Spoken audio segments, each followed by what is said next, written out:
Bon dimanche, bienvenue sur France 2. Émission particulière en raison de la personnalité atypique de mon invité. Le moins qu'on puisse dire, c'est qu'il ne laisse personne indifférent et qu'il suscite beaucoup de commentaires. Jean-Luc Mélenchon.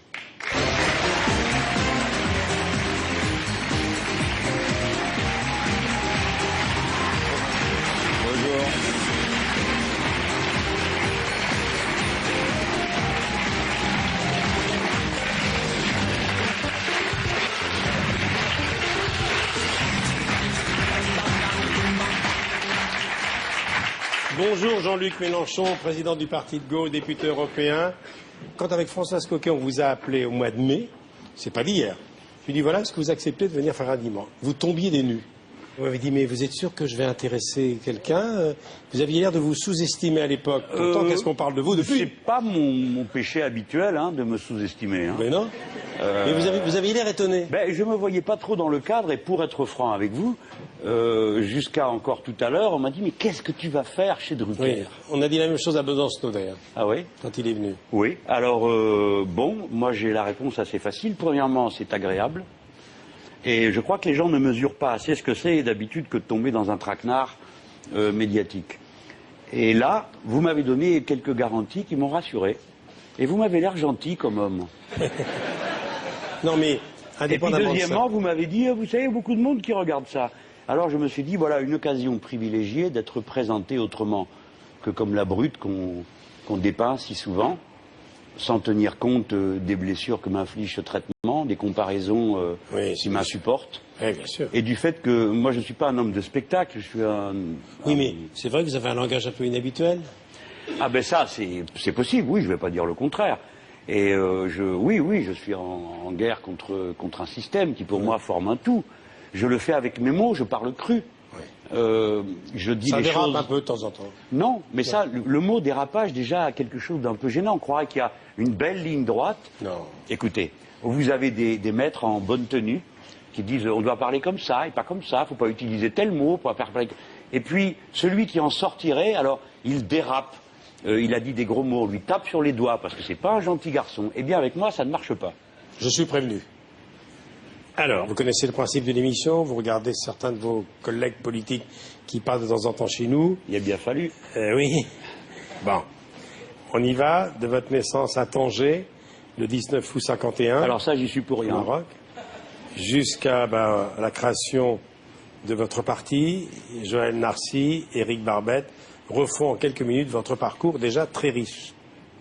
Jean-Luc Mélenchon, vous êtes né le 19 août 1951 à Tanger, dans le Maroc du sultan Mohamed V. C'est l'époque des luttes d'indépendance en Afrique du Nord. Vous y passez la première partie de votre enfance. En 1962, à l'âge de 11 ans, votre famille revient en France. Ce départ sera vécu comme une grande souffrance. Vous passez votre adolescence dans le pays de Caux, puis dans le Jura, où votre maman est mutée. En mai 68, élève au lycée Rouget de l'île de Lons-le-Saunier, vous suivez le mouvement lycéen local. L'année suivante, vous rejoignez l'UNEF. De 72 à 75, militant trotskiste, vous dirigez à Besançon une section de l'organisation communiste internationaliste. La vie politique dans ces années-là est marquée par les combats de l'Union de la gauche et la personnalité de Georges Marchais. Est-ce que vous le considérez, M. Mitterrand, comme un allié totalement loyal?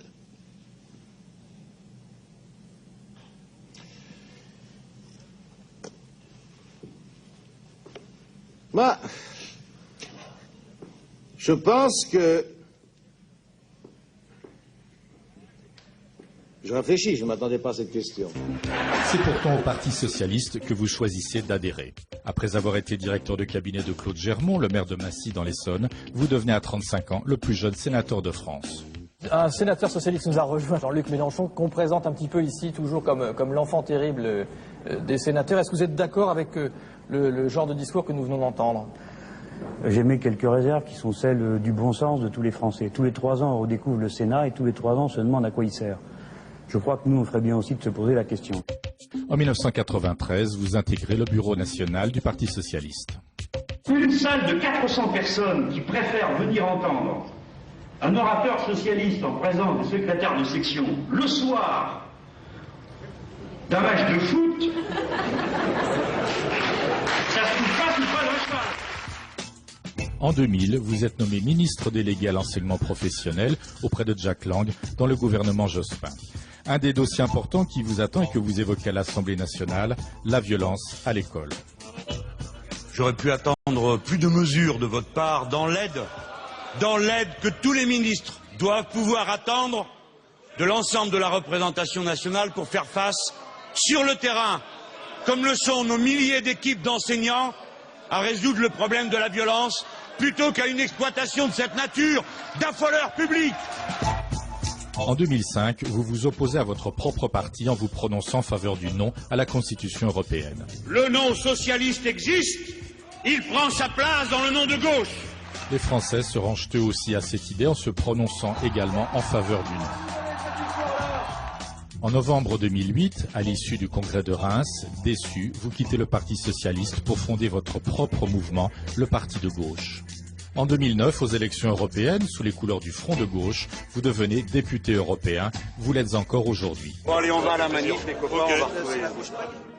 Dernier combat en date où l'on vous retrouve logiquement au milieu des salariés en lutte, en tête des manifestations, c'est la contestation de la réforme des retraites initiée par Nicolas Sarkozy et François Fillon. Jusqu'au bout, jusqu'au bout. Alors, que vous inspirent ces images? On a vu en accéléré votre vie depuis 35 ans. Là. Ah oui, c'est en accéléré. Bon, bah, voilà, c'est une vie d'engagement, ça existe. Et je crois que ça parle aujourd'hui, l'idée qu'on consacre une vie entière à un combat, une idée. La mienne, c'est celle du socialisme et de la République. Voilà, ça m'a. Mais alors, vous savez, j'ai pas de mérite. C'est ça que je voudrais vous dire. C'est banal, mon affaire. C'est pas moi qui suis allé à la politique. J'entends souvent des gens dire « Moi, j'ai toujours voulu faire de la politique comme du macramé, de la peinture sur soie. » Non, moi, c'est les événements me sont tombés sur les genoux. Je n'y peux rien, j'étais enfant, voilà que... Mais moi, je pensais que vous avez grandi dans un univers politisé, pas du tout. Pas du tout. Votre papa était ancien télégraphiste, votre maman, oui, mais attendez, institutrice. Mon père a fondé la station de radio-télécommunication de Tanger au Maroc. Écoutez-moi, l'ambiance, faut la connaître. C'est le moment où il y a les luttes d'indépendance. Et ça, vous choisissez pas. Elle vous tombe sur les genoux. Ma première manif, je l'ai fait à 5 ans, tout seul dans la salle à manger, parce que la veille, il y avait eu une manifestation et les gens criaient des mots d'ordre incompréhensibles par moi. Ils criaient « Yahya Ben Youssef, Grandval ». Ça voulait dire, les Marocains demandaient le retour de leur roi, Mohamed Ben Youssef, Mohamed V, et ils le demandaient au résident général, Grandval. Et moi, ce qui m'avait frappé, c'est que dans cette masse de gens qu'on voyait dans la rue, il y avait ces gens dont ma mère m'avait parlé, dont tout le monde me parlait dans ma famille, qui étaient les pauvres, les opprimés. Et ils étaient là, donc je me suis dit, ils sont là, moi aussi. Et à la maison, me voilà en train de faire le tour de la table, le poing fermé. Et tout part de là, finalement. Mais oui, bien sûr. Et ça, c'est le moment que vous avez montré. Ensuite, arrivent les événements de 68, pas moi qui les ai déclenchés. Ils se présentent. Me voilà, je me jette la tête la première dans ces événements. Au lycée Rouget de Lille à Lons-Saunier. Oui. Avec un copain qui s'appelle Christian Abriel, que voici, je vous demande d'applaudir. C'est un compagnon de route. Copain en 68, copain en 2010, c'est ce qu'on appelle une vraie amitié. Hein. Oui, 43 ans. C'est pas mal, hein. C'est pas mal. Parlez-moi de votre copain. Il était brillant? Oui, il était brillant. Il était brillant particulièrement dans les matières littéraires. Bah, il est devenu philosophe. Hein. Il est devenu philosophe. Et je pense qu'il a fait beaucoup de progrès en physique parce que en physique, on était 2 ou 3 rangs derrière tout le monde. Et le professeur nous appelait le salon littéraire. J'ai dû plafonner à 3 ou 4 et lui guère mieux. Mais nous n'avions pas de physique au bac. Et son engagement politique, vous l'avez évidemment suivi dès 68. Je l'ai suivi. Alors, mai 68 s'impose à nous. Comme il le disait, c'est pas nous qui l'avons déclenché. Enfin, dans le lycée, si. Dans le lycée, bien sûr. À Rouget de Lille, à Lons-Saunier, ils s'en souviennent encore. Encore que le lycée a fermé très vite. Et là, il se révèle tel qu'on le connaît aujourd'hui, avec des talents d'organisateur hors pair. Vous l'avez suivi dans tous ses engagements, dans toutes ses indignations sonores, et le parti de gauche qu'il vient de créer, vous étiez d'accord avec tout son cheminement. C'est le vôtre? Oui, globalement, avec pas tout le temps. À quelques degrés près, oui. Nos chemins se sont séparés. Déjà, je n'avais pas du tout le cuir tanné, moi, pour le combat politique. Et nos chemins se sont séparés à partir des premières années Lui, de il fac. était musicien, poète. J'étais un doux rêveur. Moi, je pensais qu'on pouvait décliner les couplets d'Imagine de John Lennon. Vous savez que, comme Brassens se disait, le comportement personnel allait faire boule de neige et I hope someday you'll join us. Hein, tout le monde allait venir. Bon, j'ai compris depuis que on ne combat pas la puissance de l'argent avec des fleurs, ou elle se réjouit qu'on la combatte avec des fleurs. Alors, Jean-Luc, les années de fac, son engagement syndical, là, non. Mais dis donc, mon gars, tu vas un peu vite, parce que tu m'as fait perdre une élection une fois. C'est vrai. Lui et moi... J'essayais de passer l'épisode, mais... Mais attends, moi je vais en parler de cette affaire-là. Et n'oublie rien. Hein. Non, parce que on faisait équipe, lui et moi. Il avait un tempérament, ça paraît curieux, hein, parce qu'il vient de dire, il était plus exigeant que moi, plus radical, plus coupant. Et moi, j'aimais bien que tout le monde soit dans le coup, quoi. Et alors nous voilà, après 68, on revient, et nos petits camarades de classe étaient comme nous. Je veux dire, chacun avait été dans sa famille. Alors ceux qui étaient de droite, ils étaient toujours de droite, et puis ceux qui étaient de gauche, ils étaient encore plus de gauche qu'avant. Et à la rentrée, on nous dit, bon, on va lire des délégués de classe. Tiens, c'est nouveau. Alors lui et moi, toc, nous voilà candidats tous les deux. Et bon, on ne fait pas un score fameux. Hein. C'est votre première élection, finalement. Ouais. Alors j'ai commencé à dire, ah mais si c'est comme ça que vous le prenez, ça va pas se passer comme ça, ou vous nous élisez tous les deux, vous élisez personne. Résultat, personne d'élu. Bon. Alors on a passé ensuite les 3 mois suivants à comploter, lui, moi et quelques autres, pour réorganiser des élections, on avait le droit. Et donc nous voilà partis dans un combat électoral au bouton de veste pour arriver à obtenir une majorité. Et à partir de là, fouf, le feu a pris à la plaine, on a rassemblé les délégués de partout, et puis moi j'ai commencé une trajectoire que vous m'avez imposée, en fait, parce que, allez, vas-y, me poussait dans le dos, je montais sur la table, l'un me prenait une jambe de pantalon, celui-ci, l'autre, et me disait, et d'ici, et dis ça, oublie pas ça, et alors il y avait là cette masse de gens, tu te souviens? Il faut dire que tu étais bien le seul qu'on écoutait, et tu as d'emblée eu ces talents de tribun qu'on te connaît aujourd'hui. C'est ça, il y avait déjà ça. Bien sûr. Dites-moi, Christophe, vous faites quoi maintenant, aujourd'hui? Aujourd'hui, depuis un bon quart de siècle, et pour encore 2 mois, je travaille avec des personnes en situation de handicap physique. À Lons-Saunier. À Lons-Saunier, dans un foyer d'hébergement qui s'appelle le Colibri, dont je salue tous les résidents. Un dernier mot, parce qu'on a beaucoup d'invités qui vont succéder. Le dernier mot, c'est que tous mes collègues, tous sans exception, considèrent que lorsqu'on a travaillé jusqu'à 60 ans, avec 40 annuités, on a assez donné. Très bien. Parfait. Merci beaucoup. Merci, monsieur Abriol. Merci beaucoup, monsieur Abriol. Ça, Michel, hein. Alors, d'autres invités vont succéder. Alors. Fallait vous y attendre, hein, mes amis, ils sont tous comme ça. Ben, hein. je sais pas, attendez. Bien sûr, je m'y attends comme vous croyez. En revanche, je ne m'attendais pas à Laurel et Hardy. Vous aimez ça? Ben, j'ai des goûts simples. C'est ce rire-là que vous aimez? Non, mais moi, j'ai des goûts simples, d'accord? Donc, ce qui me fait rire, ce sont des choses simples. Mais le rire lui-même, écoutez un peu le philosophe 2 secondes. Le rire a une vertu subversive. Il faut que vous compreniez ça. Le rire... Je vous écoute, professeur. Ouais, je suis concentré. Voilà. Après la nuit de l'obscurantisme arrive la Renaissance, et vous avez au milieu de tout ça Rabelais. Hein? Ça vous rappelle quelque chose, Gargantua, Pantagruel. Et c'est lui qui dit, au milieu de tant de choses intelligentes, le rire est le propre de l'homme. Et vous voyez, ce rire, il traverse le temps, c'est celui qui vous donne une liberté personnelle. Donc on part de Rabelais et on arrive à Laurel et Hardy. Vous allez voir. Attendez, il y a une petite étape. Prenons un autre exemple. Tout à l'heure, on va parler de théâtre. Quand vous regardez le XVIIe siècle français, vous avez Corneille, Racine, l'ombre de Pascal au-dessus de tout ça, c'est terrible. Mais quel est celui qui nous parle tout de suite au cœur, qui tout de suite vous tire c'est Molière. Bien sûr. D'accord? Bon, c'est Tartuffe, c'est Lavare, c'est ces choses-là. Et ce rire qui en quelque sorte nous permet de nous réapproprier la vie en la mettant à distance, on en rit. Le rire est libérateur, et moi, dans la politique, je mets souvent des plaisanteries, parce qu'elles marquent l'esprit. Elles permettent au message de passer d'une manière moins grave, surtout quand on a des choses à dire comme celle que on peut avoir de l'humour en politique, donc. Évidemment. Oui. Et au contraire, alors il faut faire attention, parce que la matière est sérieuse et la vie est pas drôle, comme dirait... mais quand même, il faut avoir ce sentiment positif d'essayer toujours de regarder les choses sous l'angle sous lequel votre liberté personnelle est garantie. Et là, vous allez voir ces deux marioles, Ça, ils c'est sont le dans cas- la Kérogeois. Le dentiste, effectivement. Le dentiste, c'est quand même terrible, non, comme 1928, j'ai l'impression que c'est fait aujourd'hui. Eh ben, ça n'a pas pris une... Allons-y.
Mais ça, je vous recommande de voir le reste, Michel. Parce Oui, bien que, sûr. Pour le coup, c'est contagieux. Heureusement qu'on l'a pas passé, sinon on peut pas faire l'émission. Puisqu'on parle de l'humour en politique, qui sont les gens marrants à gauche?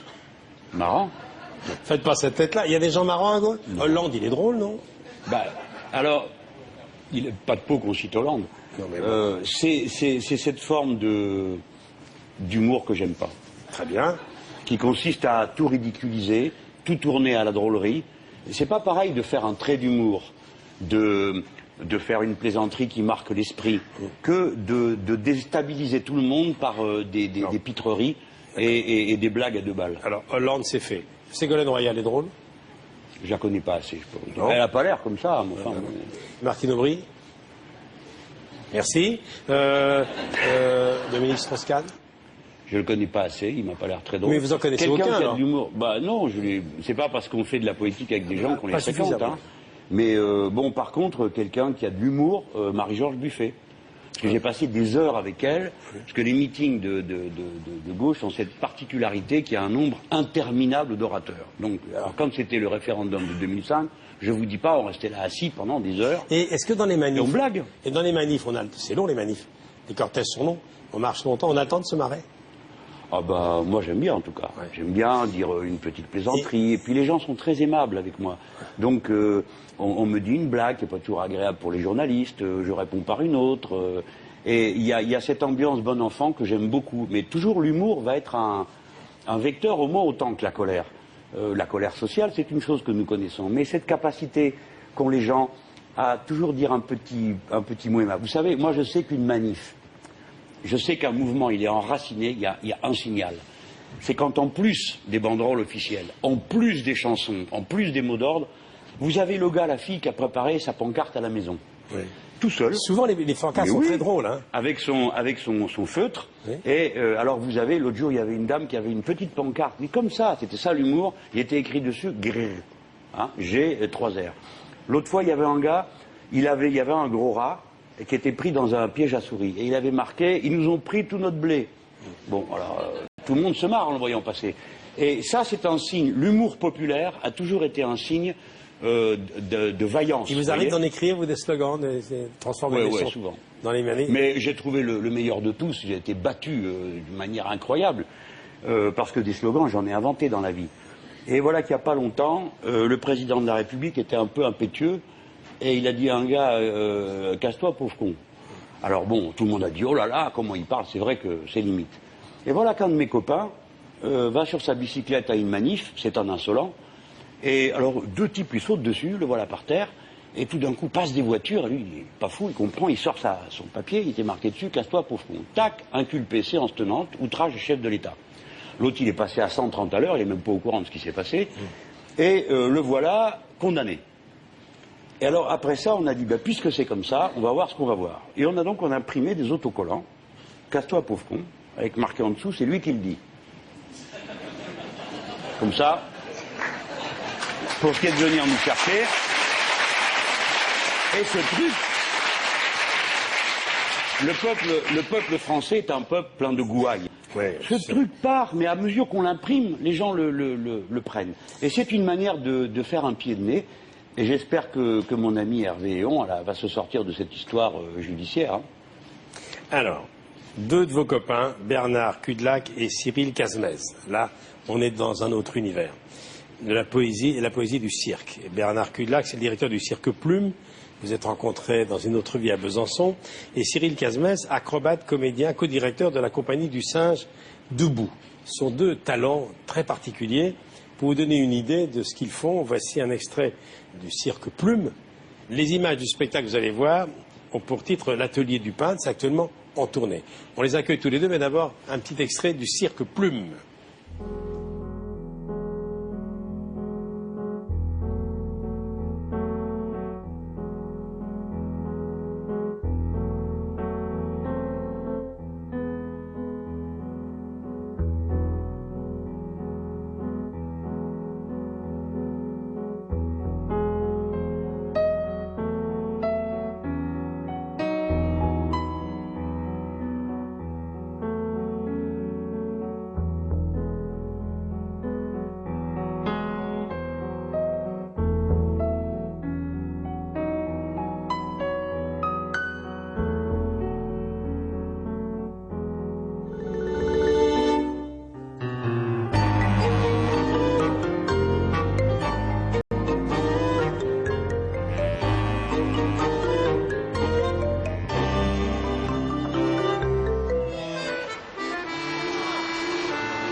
Voilà le cirque Plume.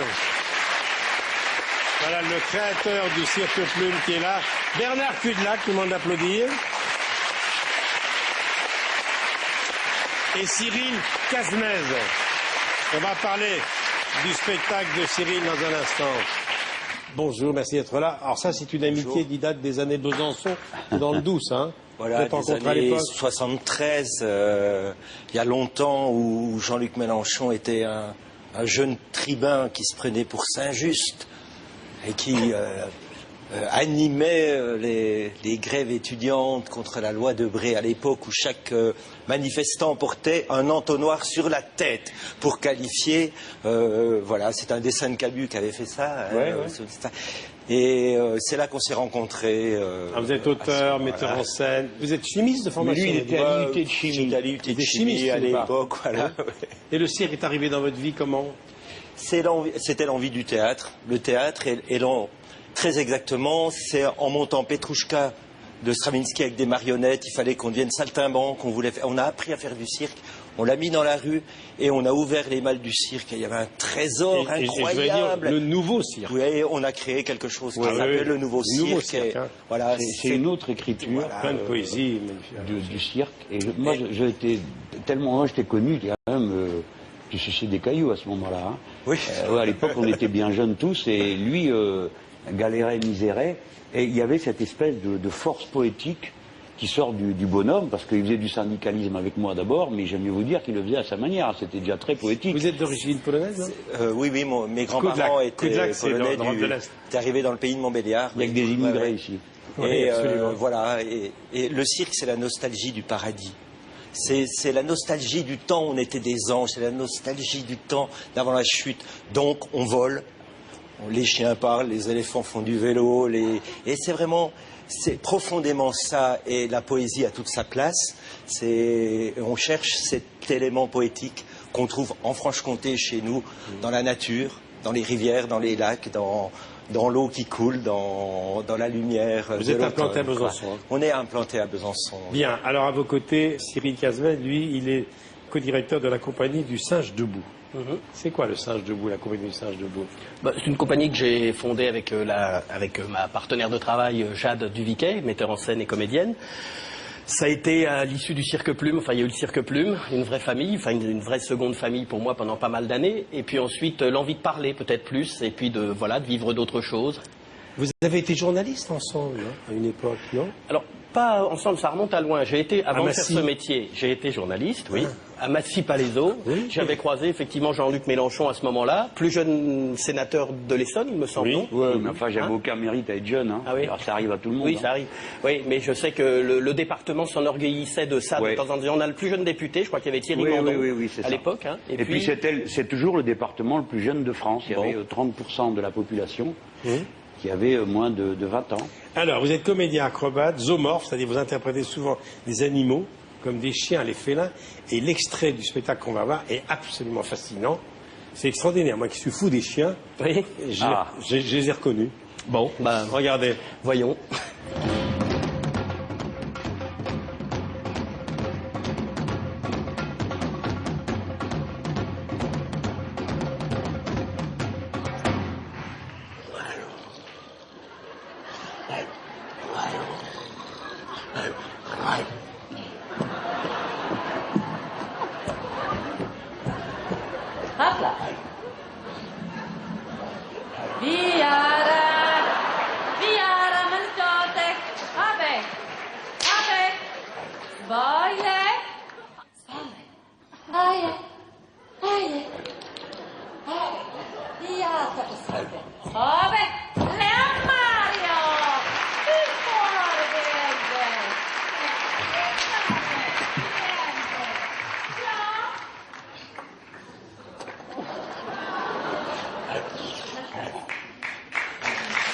Cyril Casvel, la compagnie du Singe Debout.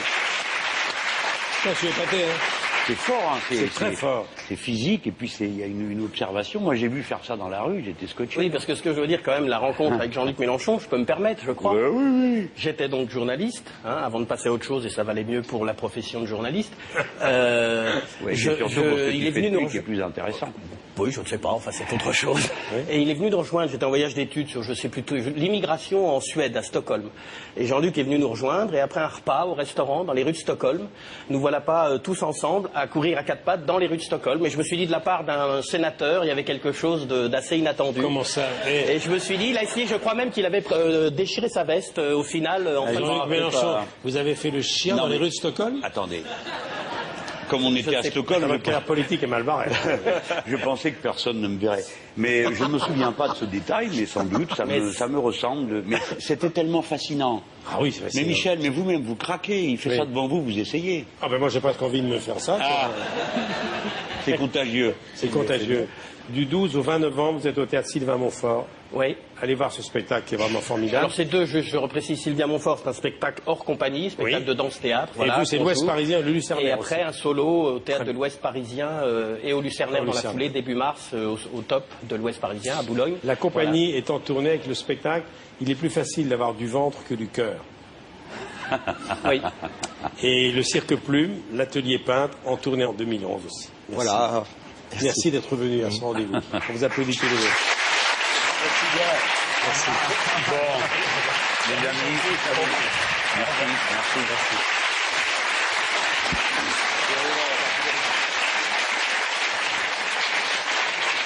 Vous aimez Francis Cabrel et Souad Massi. Souad Massi, ben, je comprends qu'elle vous intéresse. Elle est arrivée en France il y a 10 ans, elle vient d'Algérie, vous avez un rapport très fort avec le Maghreb, vous avez grandi au Maroc, on l'a vu tout à l'heure, on va y revenir. Un album de Souad Massi qui a été co-réalisé par Francis Cabrel et son complice, le guitariste Michel Françoise. On va les accueillir dans un instant, mais d'abord on va écouter ce duo pour vous. Francis Cabrel, Souad Massi.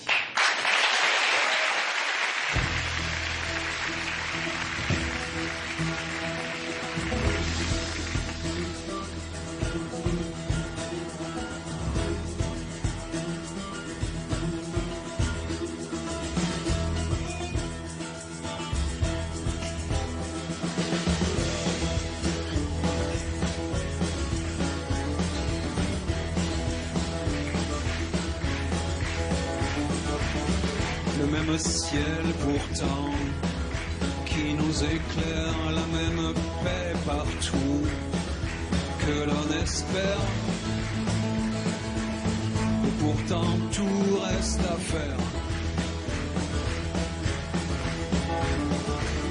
Le même sang brûlant dans nos artères, on ne descend sûrement que d'un seul verre. Tout reste à faire.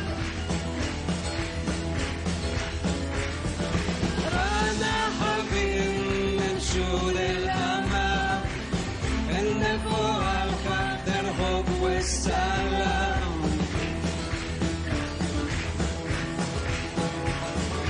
أنا حبيب مفتوح البيبان أنا قلبي يفتح عطشان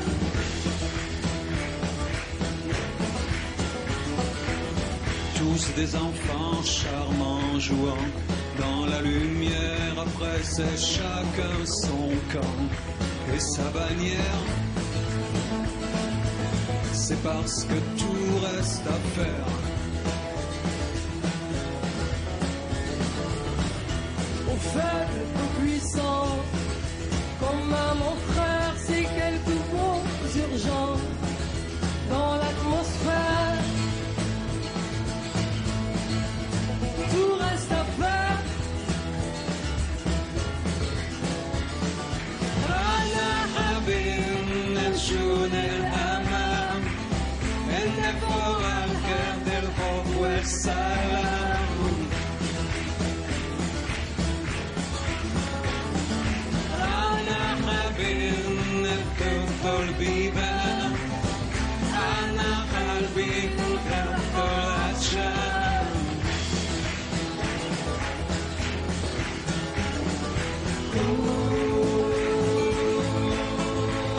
Tout reste à faire.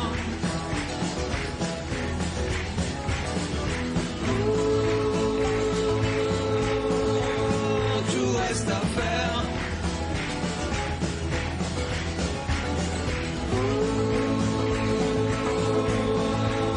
Tout reste à faire.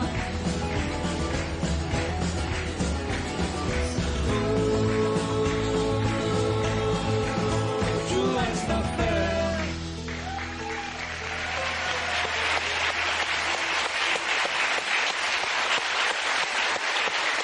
Tout reste à faire.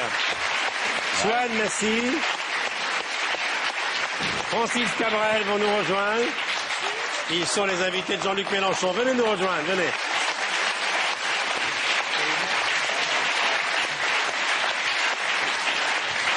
Extrait de l'album Au Ouria. Venez, Souad. Merci d'être là. Et Francis. Merci d'être venu. Bonjour. Vous avez souhaité qu'ils soient là tous les deux. Ouais. Rappelez-moi pourquoi. Eh bien d'abord la chanson, Tout reste à faire, je me reconnais bien. Puis la magie d'entendre parler le français et l'arabe, qui sont les deux langues de mon enfance. Et ça, c'est le bonheur de l'oreille. Hein. Après, tout reste à faire. Bon, là, je vais redevenir plus sérieux parce que j'ai dit à l'instant la magie de la langue arabe, de vous voir tous les deux chanter ça. Bon. Mais après, il faut dire les choses comme elles sont. La plupart des gens qui viennent d'Afrique du Nord, de la jeune génération, ne parlent pas l'arabe. Et le message qu'on doit passer, c'est que nous formons un seul peuple. Un seul peuple. Et qu'il y en a assez de trier les gens, quoi. Alors, il y en a soit, assez. Et moi, je veux juste dire ça. Nous formons un seul peuple, et nous allons être le peuple le plus nombreux d'Europe d'ici à 25 ans.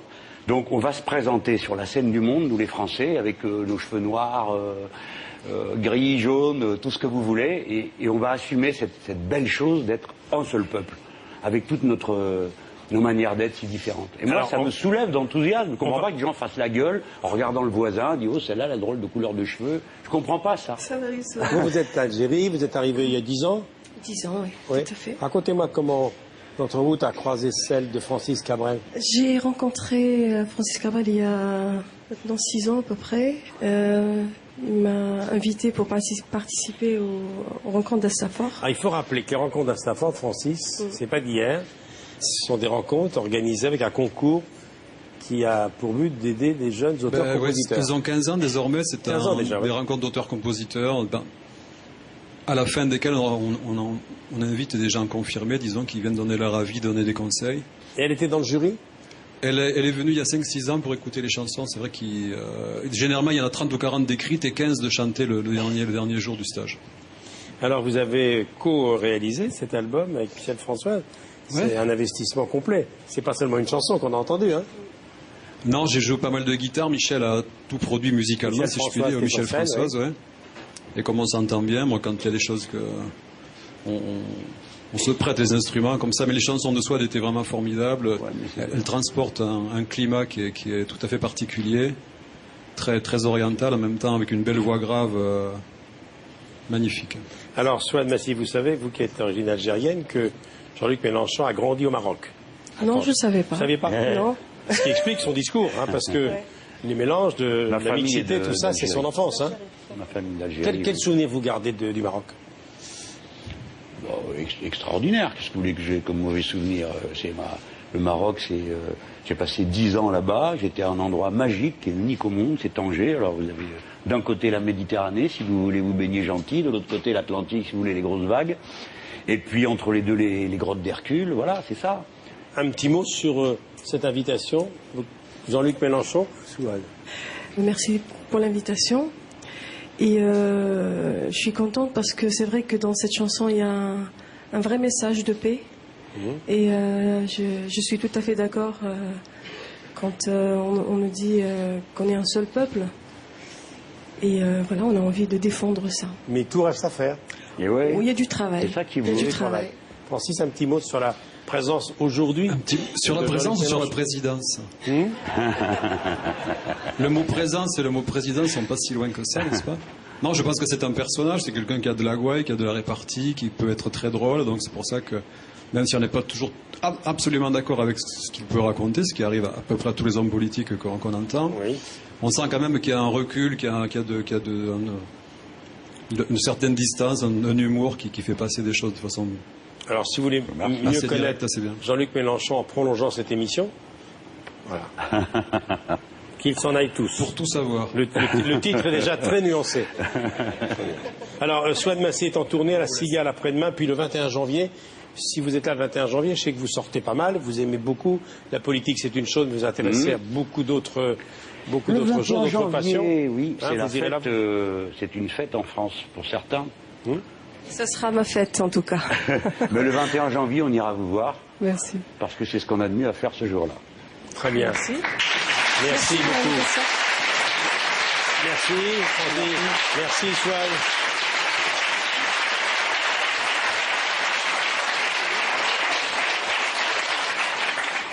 Ils n'ont pas eu le temps de réagir. Pourquoi le 21 janvier? C'est une date importante. Vous voulez vraiment le savoir? Moi, je sais, moi. C'est l'anniversaire de la mort de Louis XVI, Capet. Et c'est pas loin d'ici, de votre studio. À côté, 21 janvier 1793. Exactement. Je vois que monsieur a des lettres. Et bon, c'est un moment de l'histoire de France. On ne se réjouira jamais de la mort de quelqu'un, mais celui-là était un traître à la patrie. Vous n'avez pas voulu rater ça, hein? Elle vous la met sur un plateau, hein? Je vous signale qu'elle n'a pas choisi le 21 janvier, c'est à son spectacle qu'il faut aller. Oui. Allez, maintenant, on va écouter Nicolas Doménac, directeur adjoint de Marianne, travaille aux côtés de Safran et de Laurent Neumann. Il vous connaît bien, bon journaliste, télévision, Canal+. Vous l'avez connu il y a longtemps, il va nous le rappeler. Mais écoutez ce qu'il dit de vous. Nicolas Demenac, parlez-moi de Jean-Luc Mélenchon. Votre rencontre n'est pas une rencontre récente. C'est quand il était dans le mouvement étudiant, membre de l'UNEF. Moi, j'étais journaliste chargé de couvrir les questions d'éducation au Matin de Paris. Et puis, j'avais vu ce type de loin qui avait de l'allure, qui écrivait, qui avait de la philosophie en tête. Et puis, les écritures sacrées, c'est-à-dire les écritures Marx, Engels, tout ça. Enfin, et qui était contre, pardon, c'est important, qui était contre l'autogestion, Piaget, etc.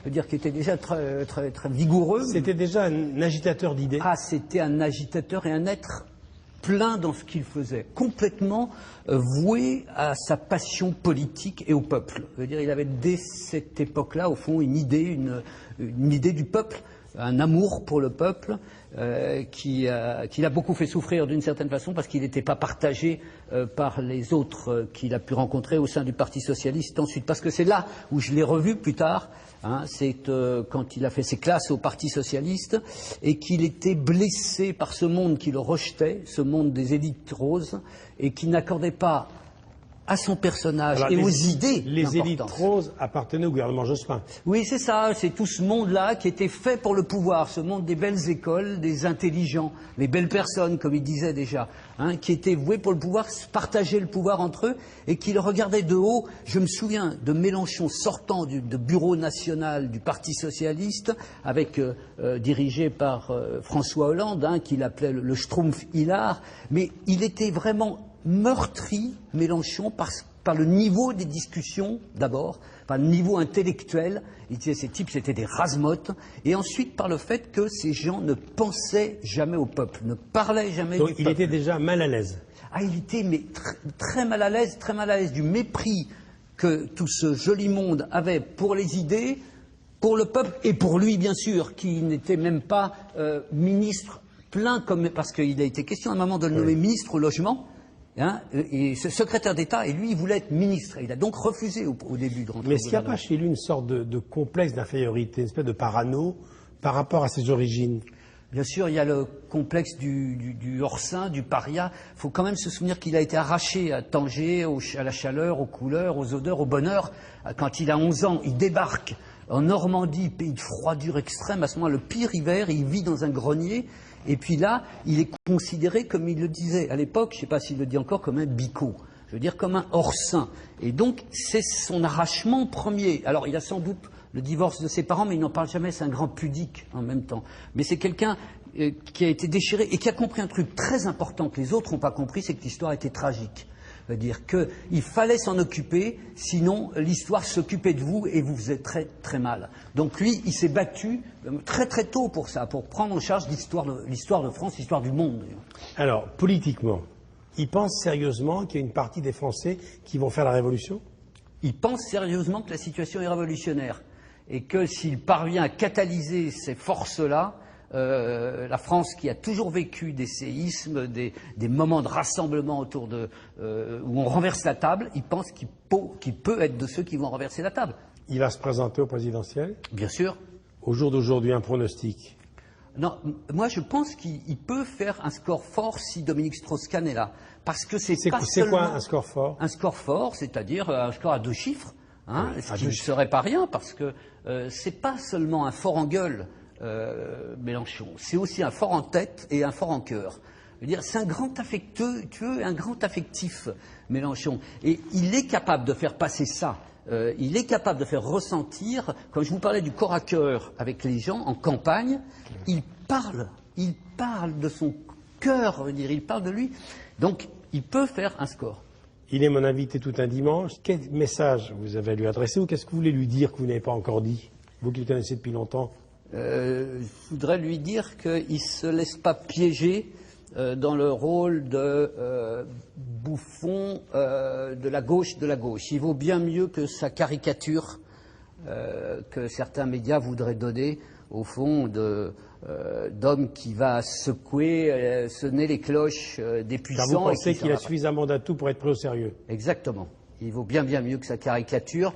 Et enfin, j'aimerais dire qu'il fera un très très bon ministre aussi s'il n'est pas élu président de la République. Il a été un formidable ministre de l'enseignement professionnel parce que c'était un type qui s'accrochait et qui faisait parler des plus pauvres, là encore, de ceux qui étaient rejetés dans l'enseignement professionnel. Et ben, il a fait exister ça.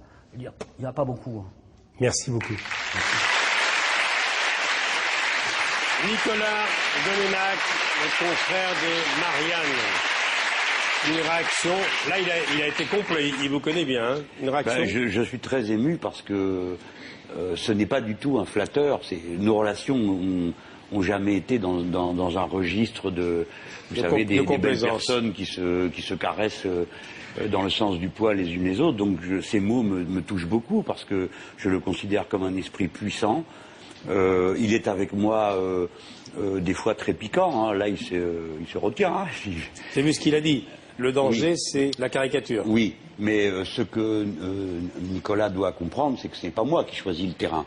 Et il y a toujours un revers à une offensive. Vous mettez en mouvement des forces, et puis des contre-forces se mettent en place. Pour se débarrasser de moi, il faut trouver un angle.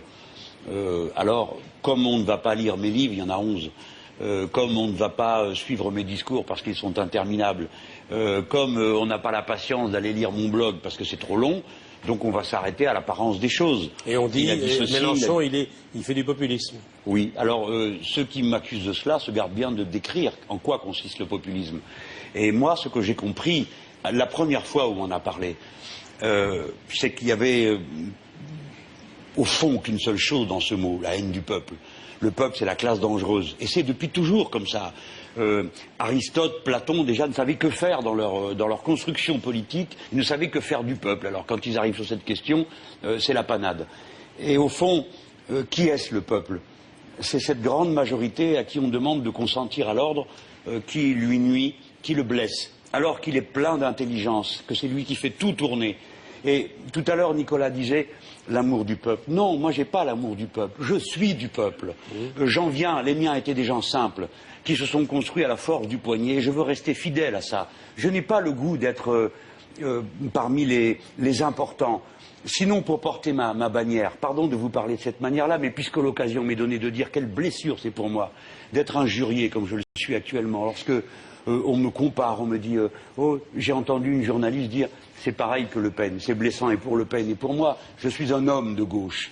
Je l'ai toujours été, je suis un républicain. J'ai été décoré par les Argentins parce que j'ai arraché des gens à des camps de torture. Et on voudrait m'assimiler au camp inverse. Mais de quel droit? Mais respectez les gens. Dites, ce Mélenchon, nous ne sommes pas d'accord avec lui, c'est un jacobin, c'est un révolutionnaire. Dites ça. Mais ne dites pas, ne lui mettez pas une identité qui n'est pas la sienne parce qu'il va se défendre et pour un coup, je rends un autre. On va y revenir ce soir. Avec Claude Sérillon. Un petit mot encore sur ce qu'a dit Domenac. Il dit que votre chance, en 2012, c'est que Strauss-Kahn se présente. Franchement, c'est pas mon avis. Je ne souhaite pas à la gauche une candidature comme celle-là. C'est le directeur du FMI. Mais ça ne met pas en cause sa qualité d'homme, c'est un homme brillant, tout le monde le sait. Oui. Mais tout de même, nous, c'est la gauche, quoi. Et c'est la grande catastrophe qui est en cours. Le professeur Jacques Généreux a écrit un bouquin, il décrit cette période. Je vais présenter le livre ce soir. Il dit, c'est la grande régression, c'est-à-dire que le capitalisme a trouvé une dynamique qui retourne la vie. Et à ce moment-là, on s'en irait choisir, nous, les gens de gauche, un type qui est en train de mettre en place une politique dans toute l'Europe de contraction de la demande, de suppression des postes de fonctionnaires. Ça veut dire que Dominique Strauss-Kahn n'est pas un homme de gauche.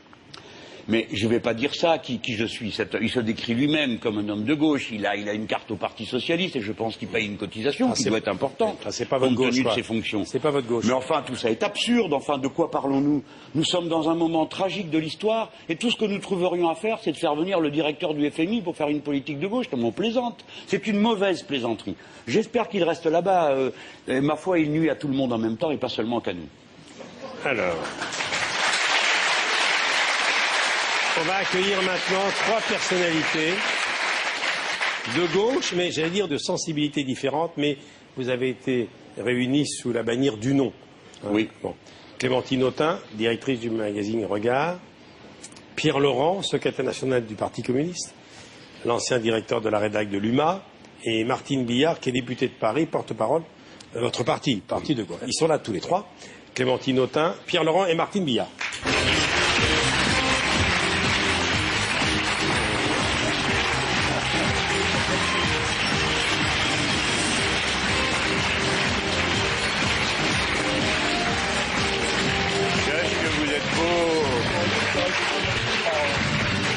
Mettre au milieu.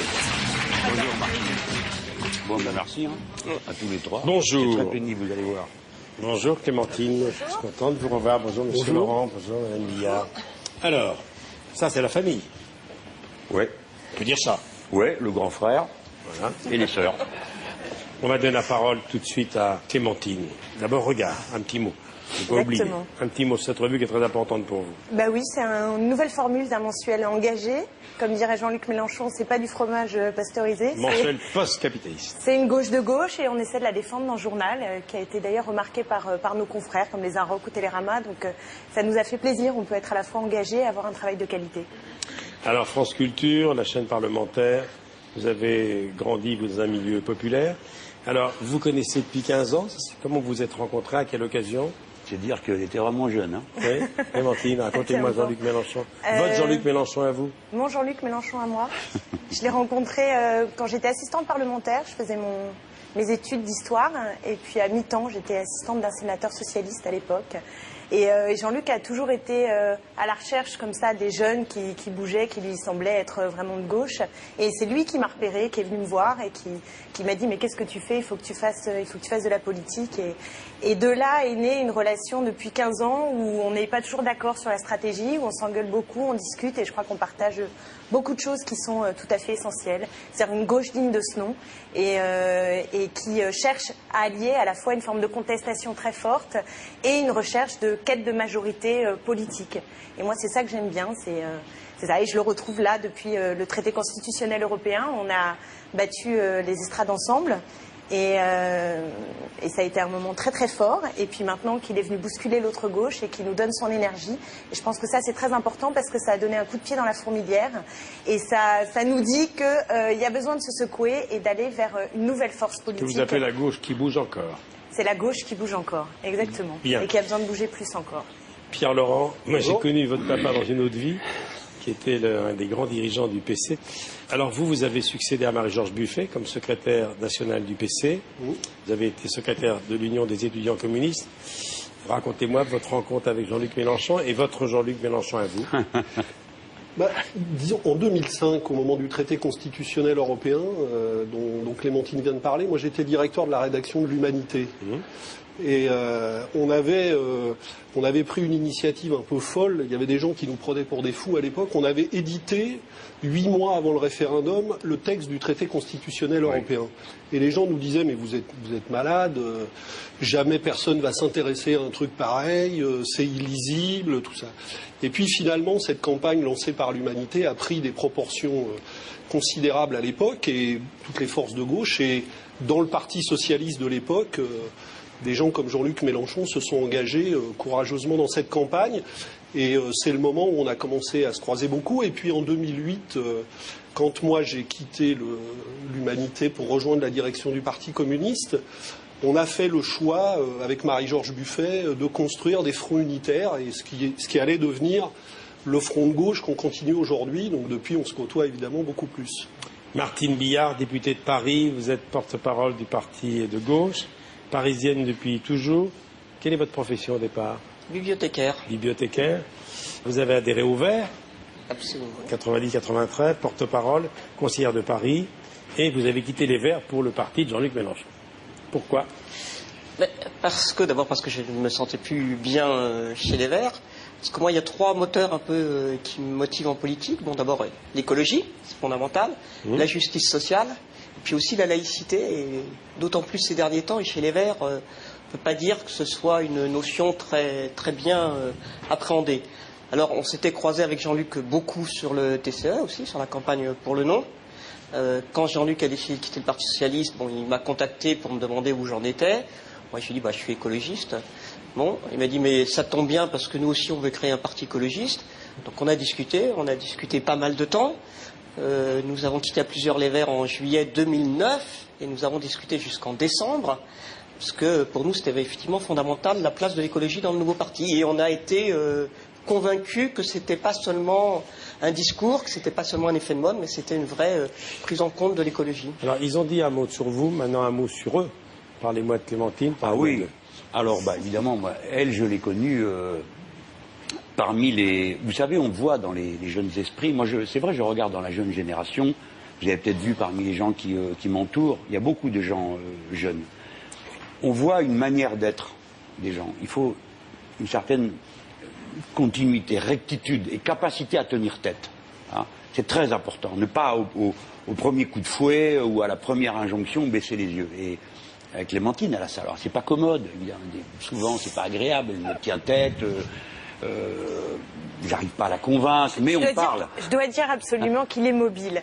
C'est-à-dire qu'on discute depuis 15 ans très souvent, et contrairement peut-être à l'image que certains ont de Jean-Luc, dans la discussion, c'est quelqu'un d'extrêmement mobile, qui discute, qui a envie de savoir et qui change de point de vue au besoin. Et ça c'est un vrai plaisir de pouvoir discuter des heures avec lui et que ça bouge. J'ai l'impression d'être en face de quelqu'un qui réfléchit, qui est un des rares d'abord... c'est pas un des rares, c'est très méchant, mais un des intellectuels en politique quand même. Un dernier mot. Vous êtes tombé vraiment dans la bassine politique très très tôt, parce que votre papa était un membre éminent du PC. Il est un des plus jeunes secrétaires du Parti communiste. Hein. Non, mais Pierre, c'est un élément de stabilité dans notre équipe. D'abord, c'est un intellectuel. Pour nous, c'est un interlocuteur essentiel. Évidemment, c'est le secrétaire du Parti communiste. Et le journal, l'Humanité, c'est important pour vous. À la politique de Pierre qui se sent dans sa manière d'être. Je crois que ça se voit. Mais je pense que ce qu'on est en train de construire, ça a une qualité, c'est qu'il faut jouer collectif en politique. Je sais bien que la vie politique, c'est pas du tout ça aujourd'hui. C'est ce qu'ils disent tous avant les élections. Non, la vie politique, elle est très personnalisée, très présidentialisée. Or, moi, je crois qu'en politique, il faut jouer collectif avec des gens qui ne pensent pas tous la même chose, qui ont chacun leur autonomie de pensée. C'est ce qu'on est en train d'essayer de construire, et j'espère qu'on va aller loin avec ça. Comme au foot, pas jouer perso. Vous savez, les gens qui manifestent sur les retraites, c'est aussi ce qu'ils font à leur manière. Ils sont tous très différents, mais ils ont compris que l'unité, c'était une force. Et le Front de gauche, c'est un peu ça. Merci Martine Viard. Vous n'allez pas chômer dans les 2 ans qui viennent? Non, il y a pas mal de... Il est exigeant avec le porte-parole? Il est très exigeant. Moi, je dis toujours, je ne sais pas si j'ai gagné aux chances que j'arrête pas de bosser. Mais c'est enthousiasmant. Moi, je suis d'accord avec ce que disait Clémentine. C'est vrai que ça donne envie de se battre, ça donne envie de travailler. Et je trouve qu'il n'y a rien de plus agréable en politique. Parce que si on fait de la politique en subissant, c'est assez dramatique. Si on fait de la politique en prenant plaisir, en ayant ces échanges intellectuels, en ayant envie de convaincre autour de soi, là, on se sent mieux quand même. Merci d'être venu à ce rendez-vous. Merci beaucoup. Merci. Alors... une grande voix. Vous adorez les grandes voix, et celle de Calas vous donne le frisson. Oui. Eh bien, on va être le seul, là, non? Eh bien, Castadiva, Norma de Bellini, évidemment, on ne peut pas faire mieux. C'est pour vous. Merci beaucoup.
Je vous ai senti être vraiment ému, hein. Oui. Ah oui, elle me bouleverse. Elle me bouleverse, cette femme, là, comme vous la voyez là, cette fragilité, cette puissance, c'est toute la beauté de l'humanité. Parce que c'est quelque chose. Pourquoi la voix qui nous parle comme ça, que c'est beau, que c'est beau. Vous allez à l'opéra souvent écouter les grandes voix? Non, souvent, comment voulez-vous que j'aille à l'opéra? Je suis tout le temps en train de faire des réunions et le diable les emporte. Quel moyen de... Mais ces moments-là, je les ai. Alors maintenant, vous savez, c'est très moderne. Vous savez, Monsieur Drucker, il y a des CD, des choses comme ça, on les regarde. Bon oui, il y a tout ce qu'on veut. C'est nouveau, alors. On va accueillir maintenant Léonie Simaga. Pourquoi vous avez souhaité qu'elle soit là, Léonie Simaga? Ah, ben, vous allez voir. Bon, alors on va rappeler quand même qu'elle est sociétaire de la Comédie Française. Elle est entrée en 2005. Et avec la Comédie Française, elle a une démarche et c'est pour ça que vous l'avez invitée, je le sais, qui est importante sur le plan culturel et pédagogique, puisque la Comédie Française s'occupe de jeunes de zones d'éducation prioritaire pour les amener au grand texte. Bon, vous allez voir une femme, d'abord, j'ai senti qu'elle était de mon bord. Bon, c'est comme ça, je n'ai jamais ni dîné ni déjeuné avec elle. Deuxièmement, elle fait une démonstration.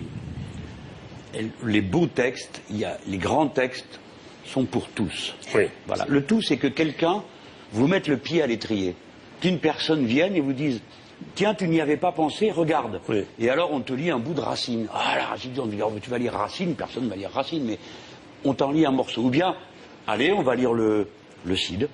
Ah, et on va mettre, tout d'un coup, accéder à la beauté, la splendeur du texte. Et cette femme, c'est ça qu'elle a fait. Elle ne s'est pas gardée pour elle son talent. Elle ne l'a pas gardé pour sa catégorie sociale qui est capable d'acheter les billets pour aller à la Comédie Française. Elle l'a amené. On va la recevoir. Léonie Simaga.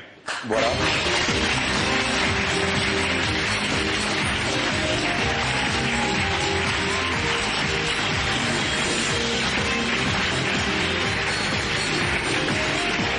Bonjour. Merci d'être là. Merci d'être venu. Merci. Alors Léonie, parlez-moi un petit peu de vous. Vous venez d'où? Mon père est malien et ma mère est française. Quelle région? De Bretagne. De Bretagne. Côte d'Armor. Côte d'Armor. Étable-sur-Mer même. Bien. Plus précisément. Parfait. Le théâtre est entré comment dans votre vie? Par ma maman qui était prof de français et donc qui faisait du théâtre, qui faisait un atelier déjà théâtre, atelier à l'école. Et puis peut-être aussi par Ariane Mouchkine, parce qu'en fait, comme elle était prof de français, elle avait le film Molière qu'elle montrait à ses élèves. Voilà, que j'ai vu très, très petite, que j'ai vu très souvent. Donc voilà, peut-être ça vient de là. Alors, vous passez par une année scolaire au lycée Jean Renoir à Bondy, en 2008, et vous avez travaillé avec ces jeunes déjà, pour leur expliquer que les grands textes, c'est pas seulement réservé à une élite, c'est ça? Tout à fait. En fait, donc, à la fois d'aller dans les lycées pour parler de notre travail, pour parler du théâtre et de l'art en général, et aussi les faire venir. Et là, précisément, ce qui s'est passé, c'est qu'on a travaillé autour d'une pièce qui est d'une difficulté immense, qui est Penthesilée d'Heinrich von Kleist. Et alors, les élèves l'ont appris et sont venus la jouer? Non, ils ne sont pas venus la jouer. Quoique, on a fait un atelier de pratique théâtrale et ils ont joué un petit peu au studio théâtre. Et ils ont joué quelques scènes. Oui, voilà, tout à fait. Mais avant ça, donc, ils ont travaillé avec l'équipe pédagogique qui fait aussi un travail incroyable. Leur prof de français. Donc il y avait une approche en fait à la fois artistique, de pratique, une approche littéraire, de langue, puisqu'ils ont travaillé. Ils ont passé aussi au bac des épreuves. Donc ça permettait ça montrait que le théâtre et l'art, d'un point de vue général, ça permet à la fois d'avoir des meilleures notes, hein, ce qui est quand même quelque chose, un des buts de l'école, mais ça permet de faire des citoyens. Vous êtes également, vous êtes très jeune, vous êtes metteur en scène. Un peu, vous faites des mises en scène déjà. J'essaye, oui. Sarraute, Pinter, vous avez déjà fait des choses comme ça. Oui, oui. Bien voilà, vous voulez qu'elle soit là pour dire qu'il faut aller vers les autres et vers les jeunes, des quartiers un peu difficiles. Du moment qu'on aime, du moment qu'on souffre, on est disponible pour la littérature et la beauté. Le tout est dit, et que quelqu'un vous en présente une fois l'occasion. Et ensuite, c'est le cœur qui fait le reste du travail. Et ça marche toujours. J'ai enseigné, moi, la perle. d'Hemingway à des jeunes gens dont on me disait, bon, c'est une classe de CAP, comment qu'ils devaient rattraper en un an le niveau de la classe de première. On me disait, bon, la littérature, ça n'a pas intéressé. Je dis, mais quoi, ils ont 10, 18 ans, ils aiment? Oui ou non? Oui, ils aiment, alors ils comprennent la littérature. Voilà, c'est pas difficile à comprendre. Votre actualité, Léonie, vous jouez Andromaque de Racine à la Comédie Française jusqu'au 14 février. Mise en scène par votre administrateur d'ailleurs. Tout à fait. Hein, parce que Muriel Mayette continue à mettre en scène. Mais j'ai étudié ça, moi, Andromaque. Et oui, c'est un des grands classiques. Pour retrouver le texte, il faut que je vienne vous voir. Il faut aller la voir. Très bien. Merci d'être venu à ce rendez-vous. Merci à vous. Léonie Sinaga. Merci infiniment. Merci beaucoup. Merci beaucoup d'être venu. C'est un plaisir. Vous avez aimé enseigner? Oui. Vraiment, c'est une expérience magique. Et puis la vie a été très sympa pour moi, puisqu'ensuite je me suis trouvé être le ministre de la branche dans laquelle j'ai enseigné. Oui, l'enseignement professionnel. Alors moi j'avais une classe, j'ai pas beaucoup enseigné, hein. J'avais une classe de garçons qui ils avaient le niveau CAP. Ils devaient rattraper en un an le niveau de la classe de première. Alors j'aime mieux vous dire que la littérature, c'était pas leur premier souci, puisqu'ils avaient un effort énorme à faire pour être bons en maths, en physique. Enfin, c'était une école nationale du bois.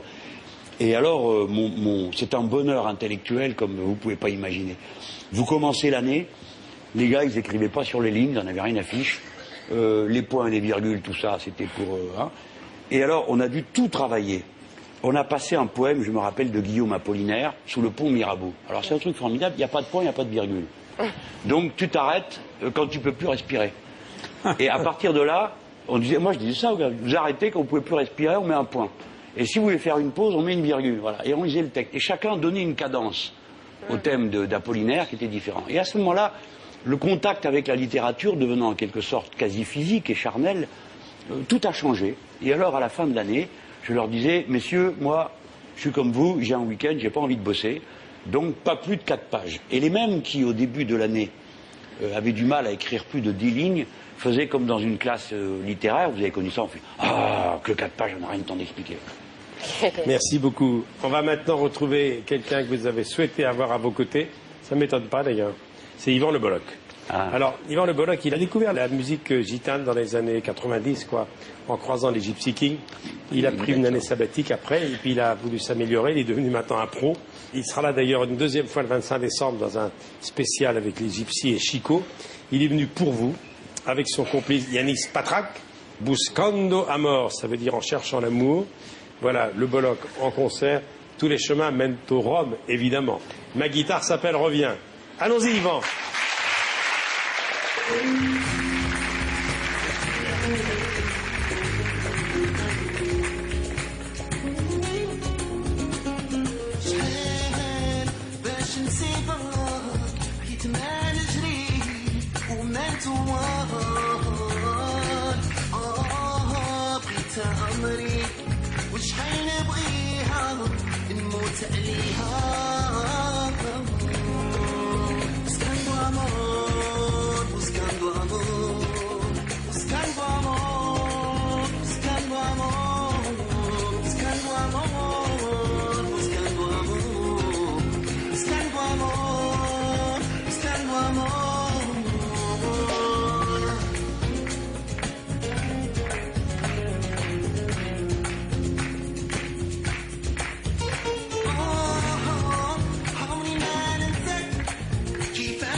Buscando amor, buscando amor, buscando amor, buscando amor, buscando amor,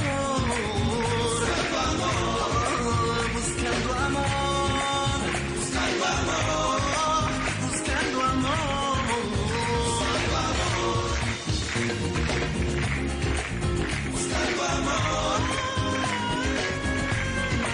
buscando amor.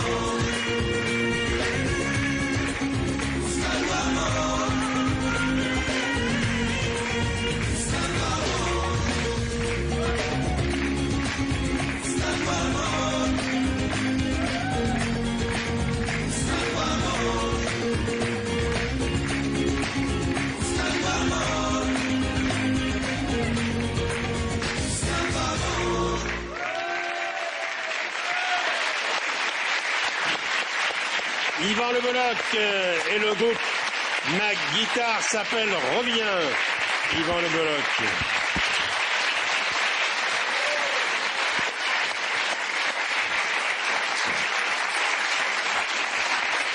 Je t'observais pendant ces quelques minutes. J'imagine le bonheur que tu prends à être sur scène. Hein. Ça, c'est devenu la guitare une drogue. Hein. Ah oui, c'est une drogue. Et puis en plus, on met la guitare et la musique au service, j'espère, d'une cause qui me tient à cœur. C'est la cause de la mixité, de la diversité. On l'a entendu, là. Hein. Voilà, le droit à la différence. Regarde là, c'est un vrai fantasme pour monsieur Yanis Patrac. Là, il y a du sans-papier à tire-larigot, là, tu vois. Oui. Là, il y a... Alors là, il y a des nationalités, je ne savais même pas que ça existait, tu vois. Voilà. Et là, je les ai découvertes donc en formant Ma guitare s'appelle Revient. Et effectivement, on balade notre spectacle, tous les chemins mènent au Rhum, donc de ville en ville. Et c'est une régalade parce que c'est... On vous laisse mettre vos caravanes dans les emplacements tranquilles? Écoute, les maires au début sont... comment dire, j'ai dit oui, venez, il n'y a pas de problème. Après, quand ils en voient 50 arriver, ils regrettent un petit peu, mais ce qu'on fait à chaque fois, c'est que dans chaque ville où on passe, déjà on laisse un quota de place pour les voyageurs, les gitans, etc.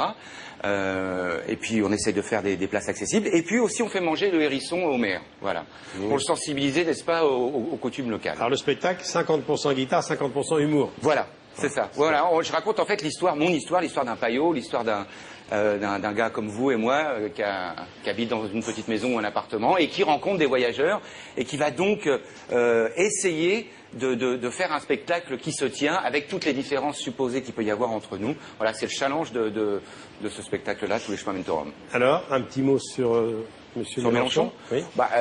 Moi je dis, là c'est un peu le soviet du dimanche hein, aujourd'hui, c'est-à-dire que là il joue gros, hein. Il joue gros. Bon, je vois que vous avez fait un effort, vous avez mis du rouge partout, ça fait plaisir. Mais on a mis du rouge il y a 12 ans déjà. Il y a beaucoup de rouge, hein, t'as vu, hein. Il y a beaucoup de rouge. Non, mais ça, c'est un discours qui te va, ça. C'est un discours qui me plaît. C'est surtout, ça plaît à moi, mais ça plaît aussi à plein d'autres personnes, puisque moi, comme je l'ai dit précédemment, là, je vais vraiment, je sillonne la France. Là, oui. On va partout. On fait la route, hein. On va à Vierzon, on va à Mérignac, on va en Bretagne, on va en Corse. Et t'entends les gens parler. Ah, et j'entends les gens parler, et je vois les réactions des gens, et quand moi je dis que cet été on a quand même entendu un certain nombre de saloperies sur les voyageurs, les gitans, etc., les gens acquiescent. Les gens savent que on a été trop loin. Enfin, pas moi, j'y suis pour rien, moi. Hein. Ouais. On a été trop loin cet été. Donc, voilà, il faut qu'il y ait des voix comme ça qui s'expriment. Les gens me disaient, voilà, nous, quand on vous voit à la télévision et que vous la ramenez, eh bien, vous nous redonnez de l'espoir. Je pense à tous les militants qui soient communistes, qui soient socialistes, qui soient verts, etc. Voilà, quand il y a des gens qui brisent un peu l'omerta, qui brisent un peu ce discours un peu façonné, un peu, comment dirais-je, lisse.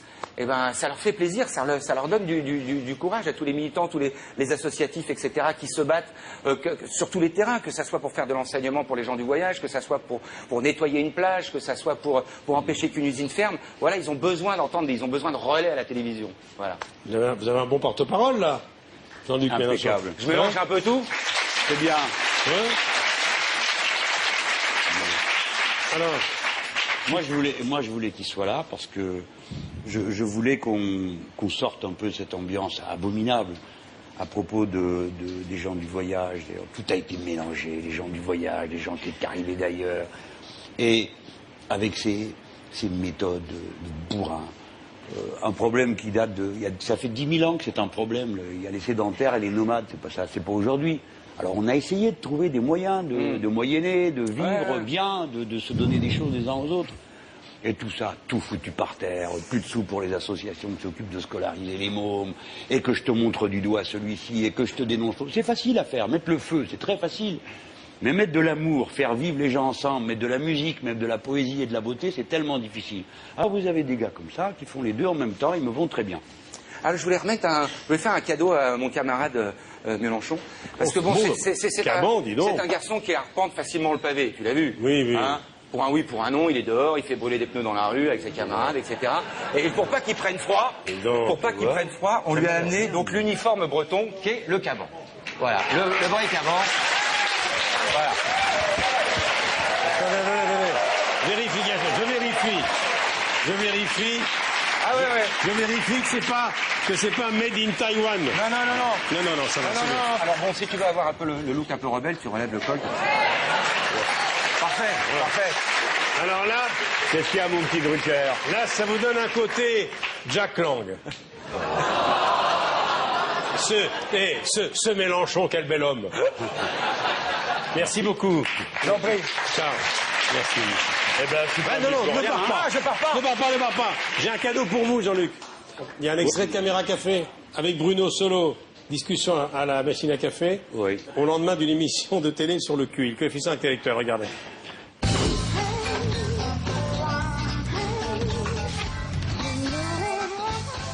Oula, tu m'as l'air bien mou. T'as pris une biture ou quoi hier soir, toi? Non, même pas. Non. Et toi, t'as fait quoi hier soir? Une spéciale, pourquoi? T'as pas regardé l'émission du cerveau sur le QI? Si, non, j'ai zappé dessus. C'est des conneries, je regarde pas ces trucs-là. Pourquoi tu l'as fait, toi? Oui, on a fait le test avec Véro et les deux grands. Ah ouais? Alors vous avez combien? Ben, on a fait 75. Ouais, pas mal, c'est moyen. 75, vous avez tous fait 75? Ah non. C'est-à-dire que Jason, le grand, bon, il a fait 34, Kevin, 27, et puis moi, j'ai fait 12. Ah ouais. Mais Véro, elle a fait combien, alors? J'ai promis de pas le dire, je peux pas. Attends, 35, 27... Elle a fait 2? Comment tu le sais, elle t'a téléphoné? Non, arrête, Jean-Claude, tu me charries, là. Si, on a tout recompté. Arrête. Elle avait même enregistré l'émission. On se les mettait au ralenti. Et à 3h du matin, elle avait toujours 2. Hein. Arrête, Jean-Claude. C'est impossible, à moins qu'elle ait dormi, c'est impossible. Comment elle a fait? Mais j'en sais rien, moi. Et puis c'est pas avec mon 12 que je vais expliquer comment qu'elle a eu 2. J'ai mes limites. Bah oui. Le mieux, c'est qu'on n'en parle plus, parce que là, mais si, non. Ah mais si, c'est toi l'ami de la famille, tu dois me le dire, moi, si je vis avec une abrutie. Mais t'as pas le droit de dire ça. Véro n'est pas abruti. Non. Véro fait ses choix, elle a choisi d'être... Tu crois? Je sais pas. Parce que c'est vrai que, bon, des fois, elle a des côtés un peu agaçants. Oui. Comme quand elle sort la voiture du garage sans ouvrir la porte, ça... Bon. Elle le fait encore, ça? Bah non, puis maintenant, il n'y a plus de porte. Bah oui, ça aide, c'est sûr. Qu'est-ce que tu ferais, toi, si t'étais avec une nana K2? Qu'est-ce que tu la quitterais? Ah non, tu vas pas quitter Véro parce qu'elle a raté un concours télé, enfin. T'es con ou quoi, Jean-Claude? Bah j'ai 12. Bah oui, t'as 12. C'est la moyenne, 12. 18. C'est la moyenne, je sais pas. Enfin, Jean-Claude, ta vie n'est pas foutue parce que t'as loupé un test à la con. Réfléchis, enfin, pense-y, quoi, c'est vrai. 12, quand même. Bah oui, bah alors, hein, c'était la première fois que tu le faisais ce test. Si tu le refaisais aujourd'hui, je suis sûr que ça irait mieux. C'est comme le vélo, ça. Hein, au début, tu tombes et puis après, tu franchis l'école en danseuse, comme ça.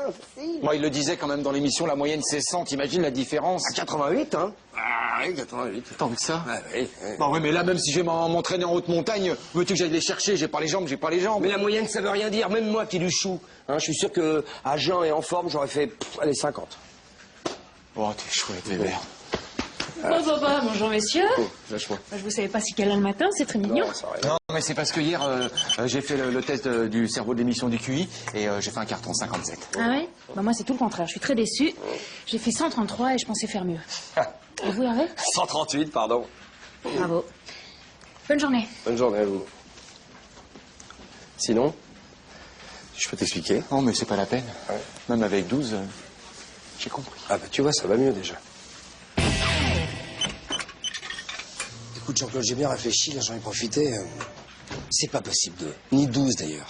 Qu'est-ce que je te dis qu'on a recompté 3 fois? Mais vous êtes gouré 3 fois, je sais pas, moi. Mais dis tout de suite qu'on est des cons pendant que t'y es. Caméra Café, génial. Bruno Solo.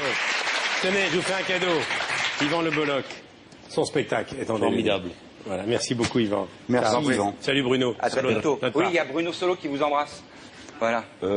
D'accord. D'accord. Ok. Et n'oublions pas donc le Bolog Brest Tour. Le Bolog Brest Tour à partir du mois de juin en Bretagne. Ça c'est plus fort que la route du Rhum et le Vendée Globe, ça. Merci beaucoup. Ciao. Super. Merci beaucoup. Au revoir, camarade. Merci d'être venu. Allez. Ah, je m'en vais. Mademoiselle Vas-y, Agnès. Mélenchon, tu vas tout déchirer. Allez, faut envoyer là, un peu du pâté là, hein. Allez, allez, hop, hop, hop. Tous ensemble, ouais. Ouais. Tous ensemble, ouais. Ouais. Tous ensemble, ouais. Ouais. Tous ensemble, ouais. Ouais. Allez, tiens, bon.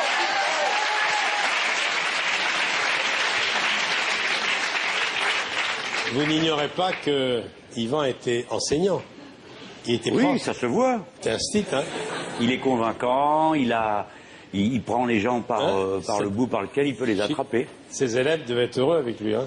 Oui, mais vous savez, on n'a fait que ça depuis tout à l'heure, voir des gens qui avaient eu des profs qui leur ont appris à aimer la vie et les belles choses. Vous gardez le contact avec vos anciens élèves? Quelques-uns ont gardé contact avec moi. C'est que maintenant le temps a passé. Hein. Je pourrais fréquenter leurs enfants. Hein. D'ailleurs, il y en a quelques-uns qui ont pris la carte au parti. Ah oui? Ben ouais. Allez, vous avez voulu la présence d'Agnès Bill. Elle Ouais. aussi, c'est pas par hasard. De bouche à oreille. Elle est accompagnée par sa fille Rosalie, c'est vrai? Bravo. Extrait du nouvel album Rêve Général. Moi, je l'ai connu grâce à Charles Aznavour, d'ailleurs. Écoutez bien ce qu'elle chante. La France est un pays riche en pauvres. Qu'on viole la planète et qu'on vide les hommes, alors sommes-nous bêtes ou des bêtes de somme? Réfléchissons sur cette chanson. Agnès Bill.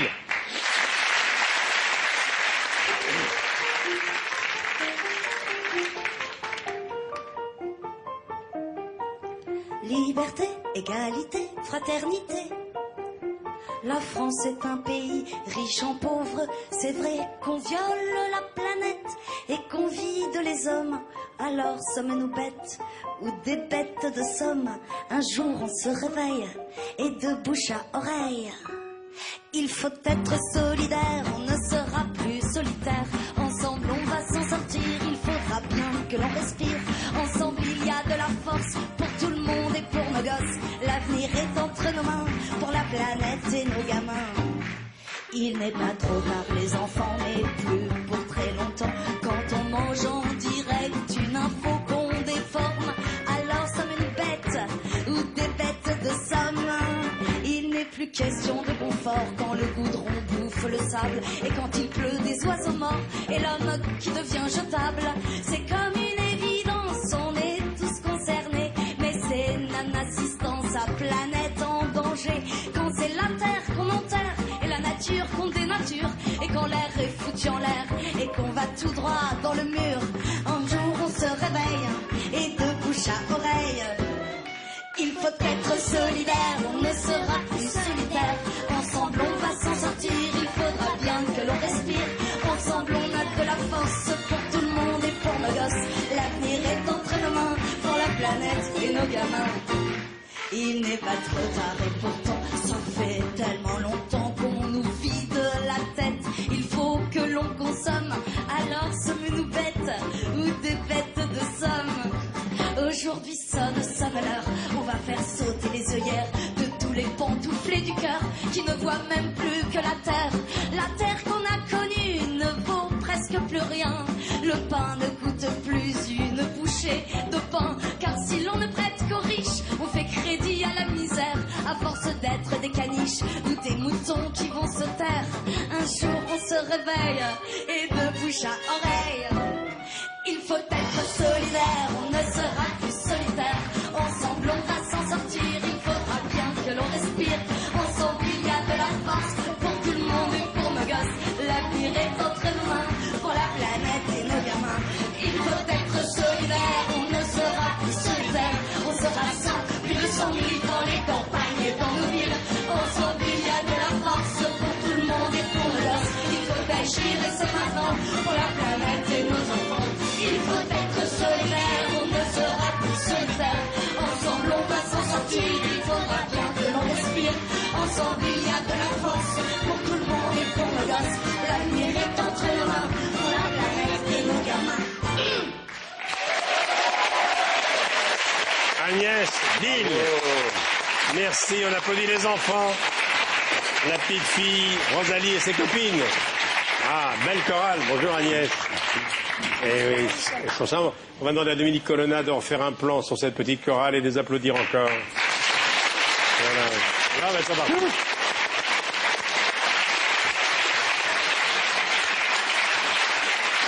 Ils ont un cran incroyable, hein. Vous sentez bien votre fille déjà? Elle est merveilleuse, ma fille. Et les hein. copines aussi, les petites sont Elle a des formidables. super copines, oui. On est venus en bande. Alors, je remarque, maintenant que je vous connais un peu mieux, que vous avez toujours voulu pointer du doigt tout ce qui vous exaspère, les stigmates d'un monde malade, mais toujours avec une pointe d'humour. Hein. Oh, bah, comme disait Boris Vian, l'humour est la politesse du désespoir. Voilà. Donc oui, effectivement, je me sens concernée par le monde qui m'entoure, la société, la planète. Je n'habite pas sur une île déserte, donc voilà, je me sens concernée. Mais avec le sourire, ça passe toujours mieux. Est-ce que vous avez entendu parler politique très jeune dans votre famille? Oui, tout à fait. Les parents étaient militants? Mes parents étaient militants et c'est la raison pour laquelle, d'ailleurs, récemment, je viens de chanter à la fête de l'UMA. Oui, c'est la c'est- raison pour laquelle je viens de chanter pour RESF, pour le DAL. Et en fait, c'est tout simplement la raison pour laquelle j'ai appelé mon disque Rêve Général. Je crois que c'est pas pour rien. Voilà. Vous vouliez qu'elle soit là, elle aussi. Tout est dit, elle est... Tout est raccord, hein. Oui, et puis c'est ça la force de l'art, c'est qu'elle va en quelques mots, quelques notes de musique, nous émouvoir. Voilà, elle est fait en 3 minutes. Moi, il me faut 1 heure pour arriver au même résultat, quoi. Hein, Oui, mais il m'a fallu beaucoup d'heures pour écrire cette chanson. Ouais, je Attention. vous crois, je vous crois. Merci Et beaucoup. c'est En super tournée que la chanson commence par la devise de notre patrie républicaine, liberté, égalité, fraternité. Moi, ça m'a bouleversé. Hein. Mais en fait, ce ne sont pas des mots qui sont désuets. Pour moi, ils ont encore de l'importance. Ils veulent dire quelque chose. Oui, il faudrait qu'on s'en souvienne. Vous êtes une enfant de 1968, ou être utopiste, c'était pas ringard à l'époque? C'était pas ringard à l'époque. Espérer en un monde meilleur était considéré comme normal. Or aujourd'hui, il y a un genre de complexe. Penser à un monde meilleur, ouais, non, t'es pas réaliste. Et pourquoi? Pourquoi? Pour faire le pire, on a une imagination sans borne, et pour essayer de rattraper un petit peu toutes les catastrophes qui se Donc sont vous faites depuis croyez des à la années. nécessité aujourd'hui d'être utopiste? Je pense que c'est nécessaire. Oui, Pour oui, laisser mais, un monde pas trop moche aux petites là qui viennent de chanter. Oui, attention Agnès, parce qu'il est malin, Drucker. Et hop, te voilà parti dans l'utopie. Non, non. Non, je t'ai pas dit Il s'agit d'une utopie concrète. Mais et d'une radicalité concrète. Monsieur Mélenchon, Drucker, j'ai fait mai on 68. va révolutionner. Vous avez rien fait du tout et moi non plus. La preuve, on est encore là. Ah oui. On n'a rien fait. Donc c'est maintenant que ça commence et que c'est eux qui vont s'en charger notamment. Donc ce que nous allons faire, c'est révolutionner cette société de fond en comble pour en faire le monde digne, décent. Et auquel qu'ils nous s'en aspirons. aillent tous. Exactement. C'est le titre Mais du pas livre. vous, restez. Moi, j'attends encore un peu. Merci Agnès. Merci beaucoup. Merci beaucoup. Alors, les dernières minutes de l'émission avec 3 femmes importantes qui représentent la condition féminine aujourd'hui. Vous avez souhaité recevoir Sophie Larochefoucauld, comédienne, qui joue La douceur du velours. C'est une pièce dont le thème est la violence conjugale. Sabine Salmon, présidente de l'association Femmes Solidaires, que vous connaissez évidemment, et Mariana Otero, réalisatrice d'un documentaire Entre nos mains sur des ouvrières dont l'usine est condamnée. Oui. Les voici, Sophie Larochefoucauld, Sabine Salmon, mais Mariana est là également.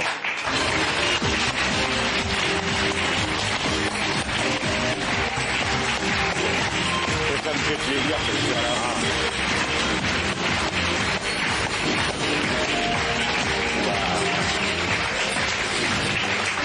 Bonjour. Bonjour. Merci. Merci d'être là. Bonjour Sophie, bonjour.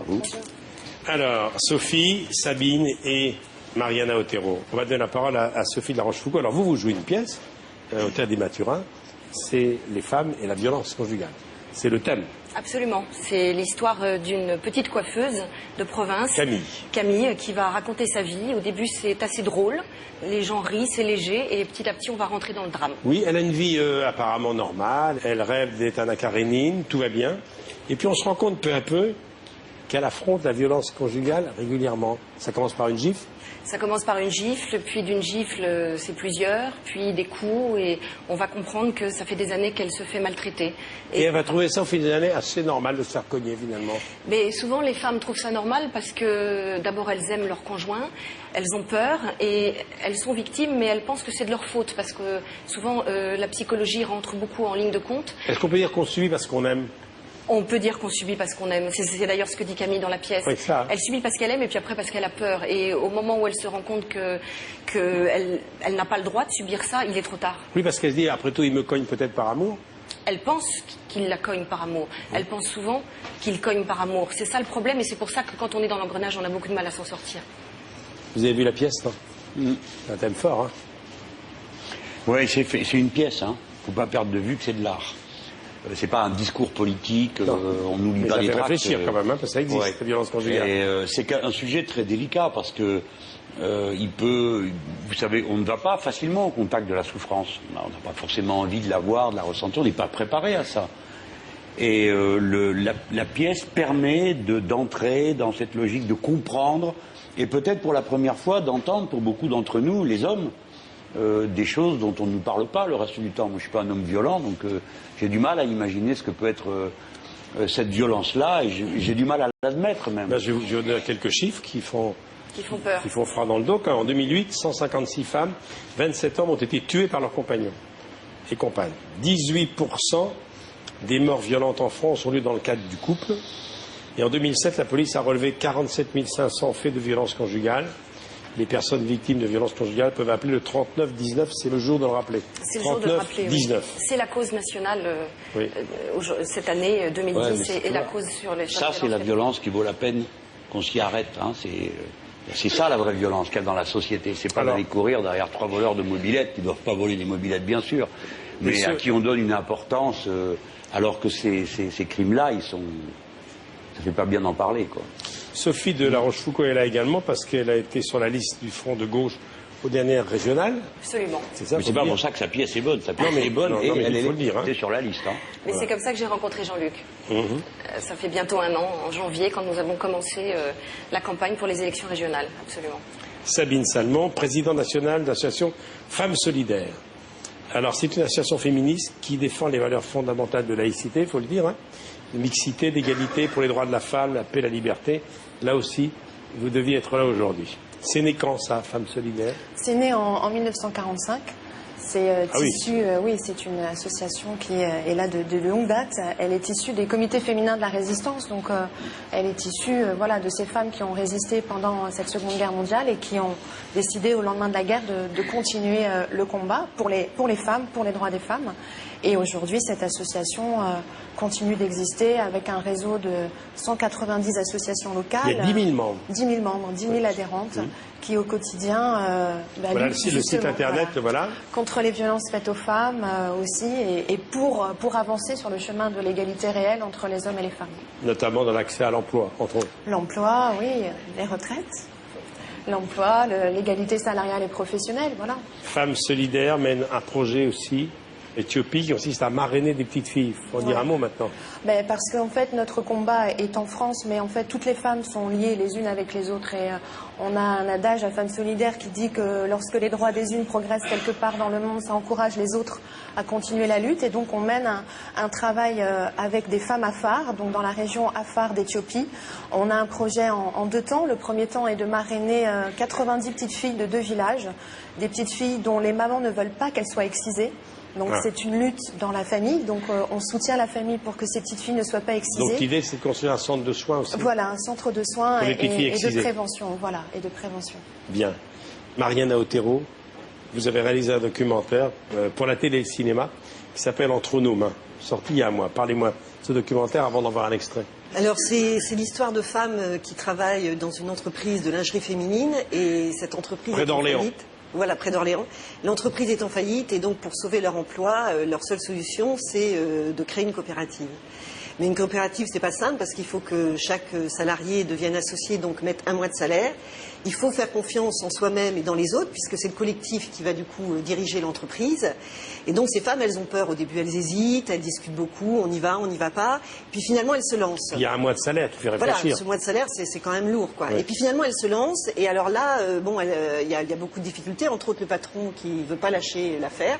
Parce qu'il a envie enfin, il comprend pas que les salariés puissent faire ce que lui, il n'a pas été capable de faire. Et puis, il y a la grande distribution avec Cora aussi qui vient poser des problèmes. Donc, moi, j'ai suivi cette aventure du point de vue vraiment des femmes, avec elles. Et ces femmes qui, au début... C'est pas un film féministe, ça aurait pu être fait dans un univers d'hommes, une usine d'hommes. Sauf que c'est fait par les femmes et interprété par les femmes. Oui, il y a quand même quelque chose de particulier qui tient, je pense, au fait que ce sont des femmes, quoi. Et au début, elles sont pas du tout politisées, elles sont pas du tout militantes, elles trouvent pas du tout que ce soit légitime de reprendre leur entreprise. Mais petit à petit, au fur et à mesure, en prenant cette responsabilité d'être dans une coopérative, elles se transforment et elles deviennent vraiment extraordinaires, quoi. En plus, elles ont une humeur incroyable, donc c'est... On va voir un extrait qui résume bien ce que vous venez de dire, Mariana Otero, Entre nos mains. L'entreprise appartient à ses salariés. Ça, c'est la première règle de la coopérative. Les décisions se prennent selon la règle une personne égale une voix. Donc, à tout moment, ça sera vous, si vous créez une coopérative, qui resteront maîtres de l'avenir de leur entreprise. Est-ce que tu t'engages à verser à la SCOP l'équivalent d'au moins 1 mois de salaire de base ou est-ce que tu ne souhaites pas participer financièrement à la SCOP? Je trouve qu'on a assez de galères avec tout ce qui se passe, il n'y a pas de boulot nulle part. Et puis maintenant, pour savoir que notre boîte tient, il faudrait que tout le monde investisse. Tu vends 4 poules et puis tu files. Oh, les 4 poules, ça fera pas assez, ma pauvre fille. Pas seulement l'argent, hein. Si ça marche pas, tu perds tout, quoi. Et vous, aujourd'hui, vous nous demandez, alors qu'on ne sait pas si la SCOP va passer ou pas, de vous dire si on va continuer ensemble. Mais il a besoin de diriger. Quand tu diriges plus, ça va plus, quoi. T'as bien vu ce qu'il a dit, j'accepterai jamais d'être salarié. On a perdu une bataille, mais pas la guerre. Hein. Je crois que tout le monde est gentil, tout le monde est beau dans les affaires comme ça. Si ça plaît pas à certaines personnes que j'ai pas mis dans la SCOP, et ben ça sera comme ça. Hein. Faut être dans le système. Hein. Ben voilà, t'as raison Sylvie. Entre nos mains, un complément sur les scoops, hein, les sociétés coopératives et participatives. Il y a 2000 sociétés comme celle-ci en France, ça représente 40 000 salariés. Alors, dans votre livre, Jean-Luc Mélenchon, qu'ils s'en aillent tous, il y a Vite justement... la révolution citoyenne, n'oubliez pas le sous-titre. Oui, vite la révolution citoyenne, j'ai pas oublié, on va en revenir ce soir avec Claude Sérillon chez Flammarion. À la page 100, le libre-échange doit cesser, dites-vous. Et c'est vrai que vous dites une chose qui laisse songeur. Longtemps fabriqués dans le Pas-de-Calais et en Belgique, les jeans vendus en France sont maintenant cousus aux Philippines et en Turquie. Votre jean parcourt ainsi 40 000 kilomètres avant d'arriver dans votre magasin sur vos fesses. Et les travailleurs turcs et philippins sont exploités comme des bêtes et le jean n'est pas moins cher pour le consommateur. Voilà. On est vraiment dans le sujet. Mais le sujet, d'abord c'est un film, hein, les amis. Donc il y a une écriture, il y a une manière d'entrer. C'est très important la forme que prennent les choses. Et on voit le chemin des gens simples, très simples. Et petit à petit, ah bon, on va prendre l'entreprise. Oh, on va pas y arriver. Puis combien tu dis? T'as dit 1 mois qu'il faut donner de salaire. Ah, ça fait beaucoup. Puis on voit la liberté petit à petit transformer les gens de l'intérieur. Et puis à un moment donné, le patron revient. Il a une proposition abracadabrante qui consiste à dire bon, bah, vous continuez à bosser, c'est moi qui continue à commander, mais c'est vous qui payez. Et les gens, ils hésitent parce qu'ils sont braves, ils savent pas par quel bout attraper l'affaire. Alors bon, et puis c'est quand même l'ancien patron. Et alors il y a une femme qui a une phrase, j'ai trouvé admirable, parce qu'ils n'arrivent pas à se dépêtrer et lui dire non tout de suite. Elle dit le serpent même mort continue à faire peur. Et au fond, cette histoire, c'est celle de la liberté qui gagne les cœurs et l'esprit. Et donc, moi, j'ai voulu qu'on ait ce petit moment-là. Bon, on est dimanche, on est en famille, on est bien, juste pour avoir ce retour au réel. Les femmes sont traitées d'une façon qui n'est pas acceptable. Pas seulement parce que c'est des femmes, mais pour nous tous, comme société d'êtres humains dans ce pays. Pourquoi c'est le 80% des pauvres sont des femmes? Pourquoi le 90% des gens maltraités sont des femmes? Et donc, quand je dis, ça fait tellement longtemps qu'on le dit, hein, alors on dit ça va pas, on va faire quelque chose, bon. C'est pourquoi je dis qu'il faut qu'on passe à une autre étape. celle d'une véritable révolution. Il ne s'agit plus simplement de dire on va arranger les choses. Il faut maintenant prendre cette affaire à bras-le-corps. Et en ce qui concerne les ouvriers, là où vous avez raison, Drucker, ça aurait pu être une usine d'hommes, évidemment. Là, c'est plus difficile parce que c'est des femmes qui ont l'habitude de subir 2 fois la domination. Mais c'est vrai que la société coopérative, c'est un peu l'avenir. C'est une autre société où chacun a, comme on vous a dit, hein, quelle que soit votre fortune, une personne, une voix.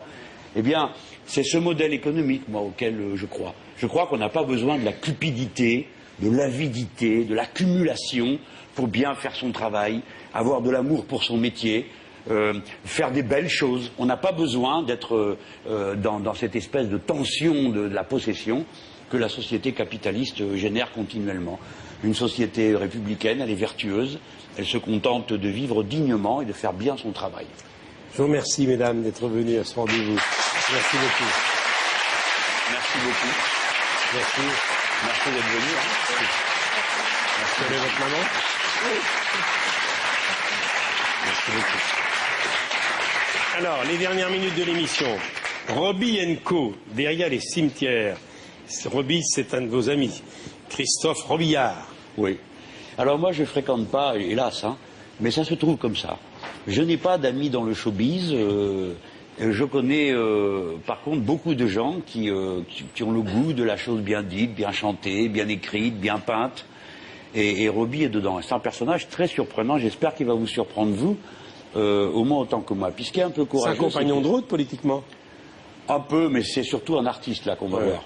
Bien. Le compagnon de route, c'est une autre paire de manches. Eh ben, il va nous rejoindre après. Roby & Co, Pommes de terre. Il sera au Théâtre Clavel le 14 novembre et au Sentier des Halles le 3 février. On l'écoute. Roby & Co.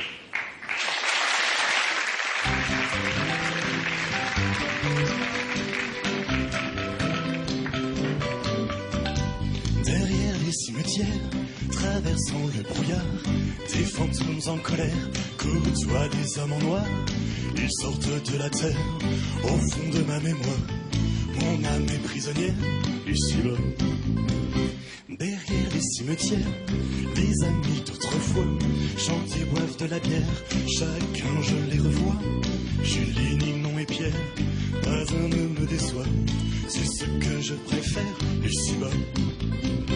Derrière les cimetières, il n'y a plus de douleur ni de guerre. Rien que du vent, des gloires éphémères dans les yeux de la terre.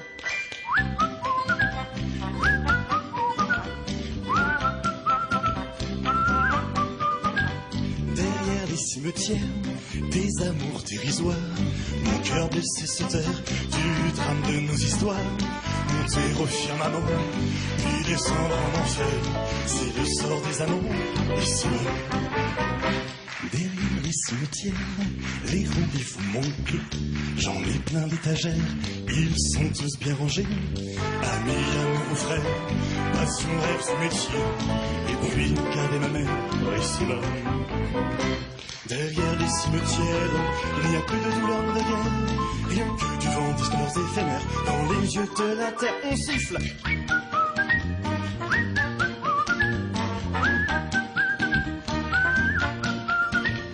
Derrière les cimetières, s'arrêtent les repentirs. Le temps marche à l'envers, au pas il faut partir. Mais la vie reste entière, dans tous nos souvenirs. Mon âme est prisonnière, ici-bas. Mon âme est prisonnière, ici-bas. Mon âme est prisonnière, ici-bas. Mon âme est prisonnière, ici-bas. Christophe Robillard, venez nous rejoindre. Roby & Co, venez nous rejoindre. Christophe Robillard.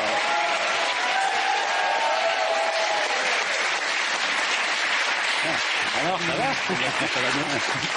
Bonjour, monsieur Robillard. Je remarque que vous êtes également un spécialiste de l'improvisation musicale.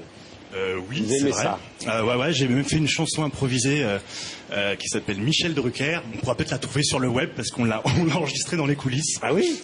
Votre rencontre, c'est quoi, 2005? Oui, en 2005, en fait, voilà, on était. Moi, je me suis engagé aussi dans la bataille du non pour le traité constitutionnel européen. On a gagné, donc on a bien fêté la victoire dans un bar. Et il se trouve qu'il y avait un piano, et puis on On a chanté toute la nuit, voilà. J'ai l'impression qu'il vous a fait découvrir un univers, des artistes que vous ne connaissiez pas. Oui. Hein? Oui, puis une manière d'être aussi, on apprend des autres. Et...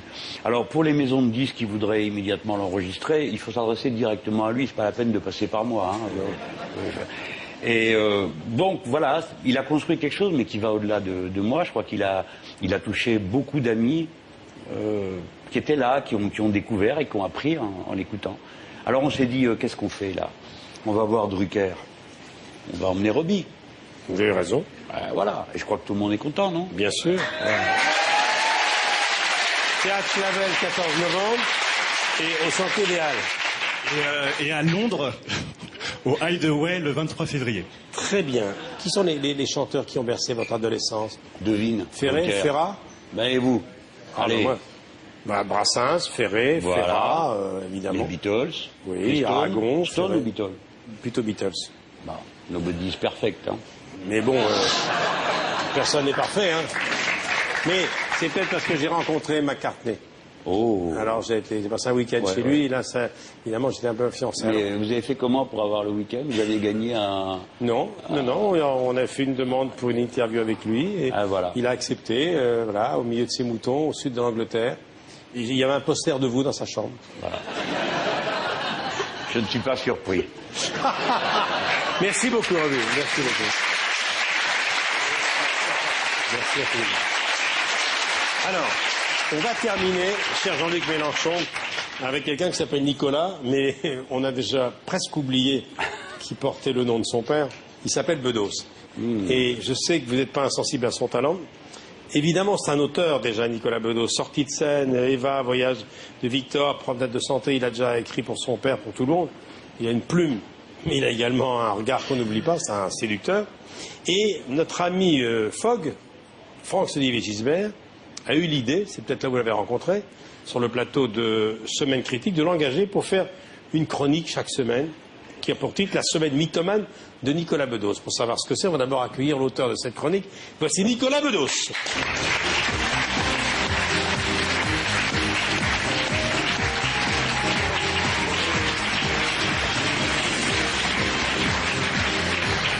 Salut Nicolas. Ça va? Oui, oui. Pour l'instant, ça va Nicolas. Bon alors, racontez-moi.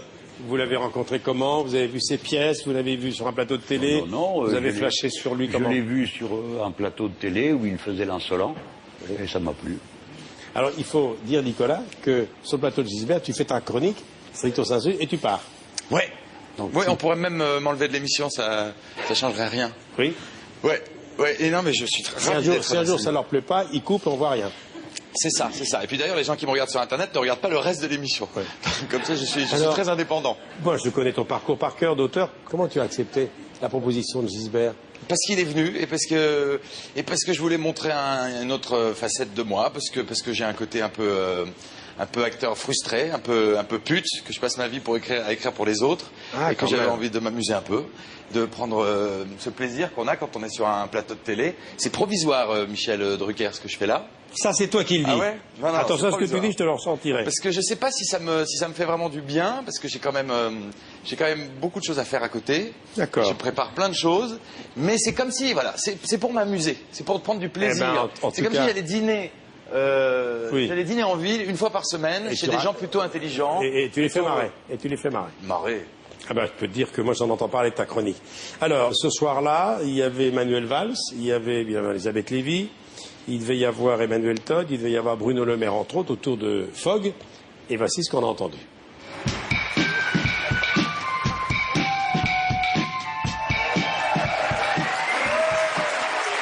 Bonsoir Nicolas, le meilleur d'entre nous. Alors, vous avez un succès là. Vous avez été payé ou quoi? Nicolas, c'était pas comme ça pour nous, hein? Non. Eh oui, faut que vous arriviez pour qu'il y ait une émeute. Ben voilà. Des magots, voilà. Allez, on y va. Allez, on vous écoute, c'est à vous. Lundi, je décide d'utiliser l'audience qui est la mienne afin de venger toute la misère du monde qui fait tirer la gueule à mes misérables compatriotes.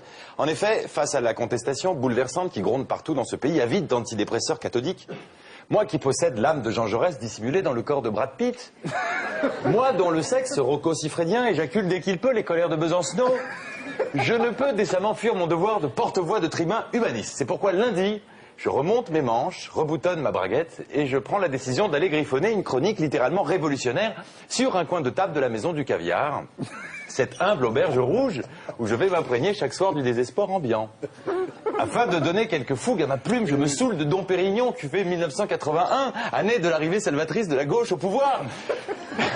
Mardi, tel un Zola des temps modernes, je décide d'investiguer, façon Edoui Plenel, parmi les vrais gens, près du peuple et pour le peuple, me fondant dans la foule de Saint-Germain-des-Prés. Fouillu comme personne, ouais, je m'aventure même jusque dans les faubourgs du 7e arrondissement. Tenant d'une main fébrile une bombe lacrymogène, notamment à chaque fois qu'une personne de couleur ose fréquenter le même trottoir que moi. Et je fonde au passage un courant littéraire contestataire avec les opprimés des lettres que sont Frédéric Becbédé, Florian Zeller, Yasmina Reza et Éric Emmanuel Schmitt. Éric Emmanuel Schmitt qui pousse la conscience sociale jusqu'à écrire si mal que même les analphabètes peuvent le lire.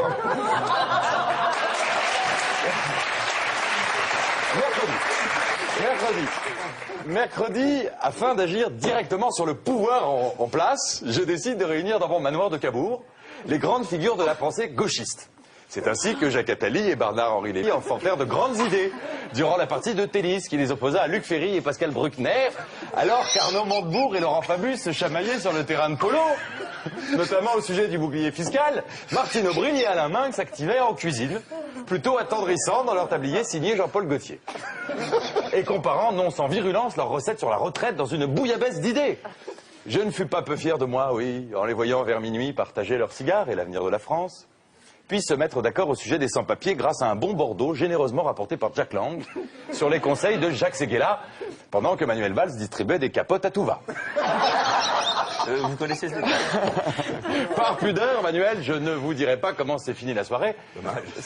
Sachez seulement que jamais de ma vie je n'ai vu des socialistes à ce point rassemblés.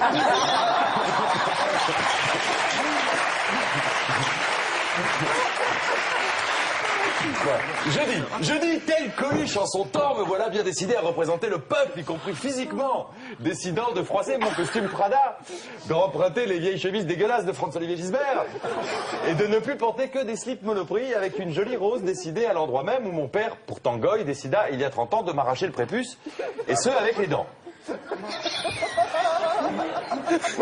Oui, jeudi, pour faire prolo, je décide de couper ma cocaïne avec de la farine Leader Price, de prendre quelques kilos prolétaires en résiliant mon abonnement au club de gym de l'hôtel Coste, en remplaçant dans mon lit le top modèle Katushka Bentavia, pourtant ancienne prostituée ukrainienne, mais désormais trop chic pour moi, par une jeune ouvrière obèse fascinée par Karl Marx et la blanquette de veau. Jeudi donc, je m'endors le cœur ivre de ma propre philanthropie, ayant envie de rouler une grosse pelle à l'homme généreux que mon miroir reflète. Sauf que vendredi, c'est-à-dire ce matin, coup de tonnerre dans mon cerveau épileptique, alors que je m'apprête à lire ce soir mon J'accuse, bien pensant, très bien pensant, me voilà pris d'une soudaine crise de sincérité, ce qui peut arriver de pire à un pseudo-provocateur français. C'est ainsi, peuple de France, que je me vois dans l'obligation de faire mon coming out en t'avouant que je m'intéresse beaucoup moins à ton avenir précaire qu'à celui de ma carrière, de ma petite sœur et de mes amis d'enfance. Désolé, peuple de France, mais le top modèle ukrainien Katushka Bentavia, cette salope, me manque terriblement. Je m'aperçois en rougissant que je suis plus ému par son rire de poufias que par les larmes d'une chômeuse en fin de droit. Et lorsque l'ouvrière obèse s'approche de ma carcasse rouillée, cherchant entre mes bras le salaire de son désir, je lui plante une fourchette dans la horte et je file au rayon saumon bio du bon marché. Disons la vérité dans toute sa nudité, je ne suis qu'un enculé d'auteur sentimental de merde. Alors, peuple de France, regarde-moi, et lâche-moi donc la grappe. Je n'ai aucune certitude économique à sortir de mon sac, ayant séché l'école à partir de 6 ans, et préférant la lecture de Musset à celle d'Emmanuel Todd. Et c'est peut-être en écrivant aujourd'hui des pièces inspirées par mon nombril minable que j'ai paradoxalement le plus de chances de te faire sourire entre deux manifs. Alors, peuple de France, si ce soir je te regarde dans les yeux, en te murmurant « Débrouille-toi, ma poule », j'ai autre chose à foutre. C'est que contrairement à d'autres, je ne te prendrai jamais pour un imbécile. Voilà, pour moi, ce fut une semaine de merde, alors imaginez ce que je pense de la vôtre. La semaine mythomane de Nicolas Belour. Ça vous a scotché. Et t'as pas envie de filmer? Mais si, mais je vais pas devenir Stéphane Guillon, je vais pas devenir un professionnel de la télévision comme toi. Non, mais t'es pas un chroniqueur naturel, mais c'est quand même agréable à faire, ça, non? Ce qui me fait plaisir, c'est que je les écris. Beaucoup, hein, beaucoup. Je les écris avec, de façon très consciencieuse. Et je m'amuse avec les mots, je m'amuse avec les idées, je m'amuse avec les formules. Jusqu'à présent, t'écrivais pour les autres, pour ton père entre autres, t'as écrit pour le théâtre, mais t'étais pas l'interprète, tu l'écris et c'est toi qui les vends. Oui. Et tu les vends vachement bien. Ça me fait plaisir, en fait. Je découvre ce qu'on me raconte. Moi, j'entendais Jérôme Kircher, Mélanie Laurent, tous les gens avec qui j'ai travaillé me parler de ce public qu'on ressent particulièrement quand on est pendant 4 minutes, 6 minutes, c'est très très long ce truc. Oui. 6 minutes face cabaret, et les acteurs me disaient sur scène qu'ils s'entendent, même le type qui se fait chier au deuxième rang, celui qui se marre un peu. Et c'est vrai qu'il y a une sorte d'extra-lucidité que je vérifie par moi-même, et qui est assez jubilatoire. Est-ce que tu te revois après? Mais je me regarde en boucle et je me masturbe même. Tu as vu, s'il te plaît, tu as vu les plans de coupe? T'as vu qu'ils sont tous pliés en quatre. J'ai jamais vu Gisbert rire comme ça. Oui, mais alors j'ai fait rire des gens que je n'avais jamais vu rire. J'ai vu rire Jacques Attali, j'ai vu rire François Hollande, j'ai vu rire des gens qu'on n'a pas l'habitude de voir se bidonner. Et tu as fait rire Jean-Luc Mélenchon. Jean-Luc Mélenchon, c'est pour ça qu'il voulait que tu sois là. Ouais. Ça vous a fait rire, ça? Mais moi, je suis bon public. Non, puis l'écriture, vous avez c'est pas sympa, fait. ça. L'écriture. Bon, de toute façon, moi, je me marre. Même à Jean-Marie Bigard. Non, mais l'écriture. Oui. Ça, c'est la chose qui est la plus frappante, puis le débit qui va avec. Le débit, c'est fait. Il a une musique dans la tête, je vois bien que c'est comme ça qu'il arrive à suivre, parce qu'après, il y a des trucs techniques, il faut savoir, le texte défile, et le gars, il s'est déjà approprié le texte avant, et il faut qu'il trouve c'est chanter son affaire. C'est pas... Il y a une musique. Ouais. Le débit est infernal, une cadence terrible. Peut-être trop. Non? Faudrait que tu me donnes quelques conseils. Tu peux peut-être ralentir un petit poil, mais pas tes apparitions. Ralentis le débit, mais continue à le faire. Ouais. On applaudit Nicolas Besançon. Rendez-vous vendredi, la semaine mythomane de Nicolas. C'est donc, tu commences à écrire quand? La veille, l'avant-veille? Ça peut être la veille. Et au début, ça me prenait trop de temps, parce que je prépare une pièce. Là, j'ai un téléfilm qui commence. Je suis très fier de dire que je viens d'écrire un film qui va être joué dans quelques jours par Jeanne Moreau, Jean-Pierre Mariel, Julie Depardieu et Claude Rich. Et ça me flatte énormément, et j'ai pris un plaisir fou à faire ça. Donc j'essaye d'oublier un peu cette histoire de télé jusqu'au jeudi soir, où là, je gratte mes bêtises et j'essaye d'intéresser un tout petit peu les gens. C'est bien. Alors évidemment, je te pose la question, mais je connais la réponse. Qu'en pense ton père? Qui ça? Ton père, Guy Bedos. T'as connu Guy Bedos à une époque? Tu sais, Guy Bedos? Ah, c'était celui qui passait chez Drucker très régulièrement. Voilà. Mais il avait du talent, cet homme-là. Oui, il avait du talent. Toujours. Et il n'en a pas perdu. Non, il est fier de moi comme il peut. Comme n'importe quel père. Mais voilà, quand on fait des choses. Mais ça fait un moment, j'ai plus 12 ans, Michel Drucker.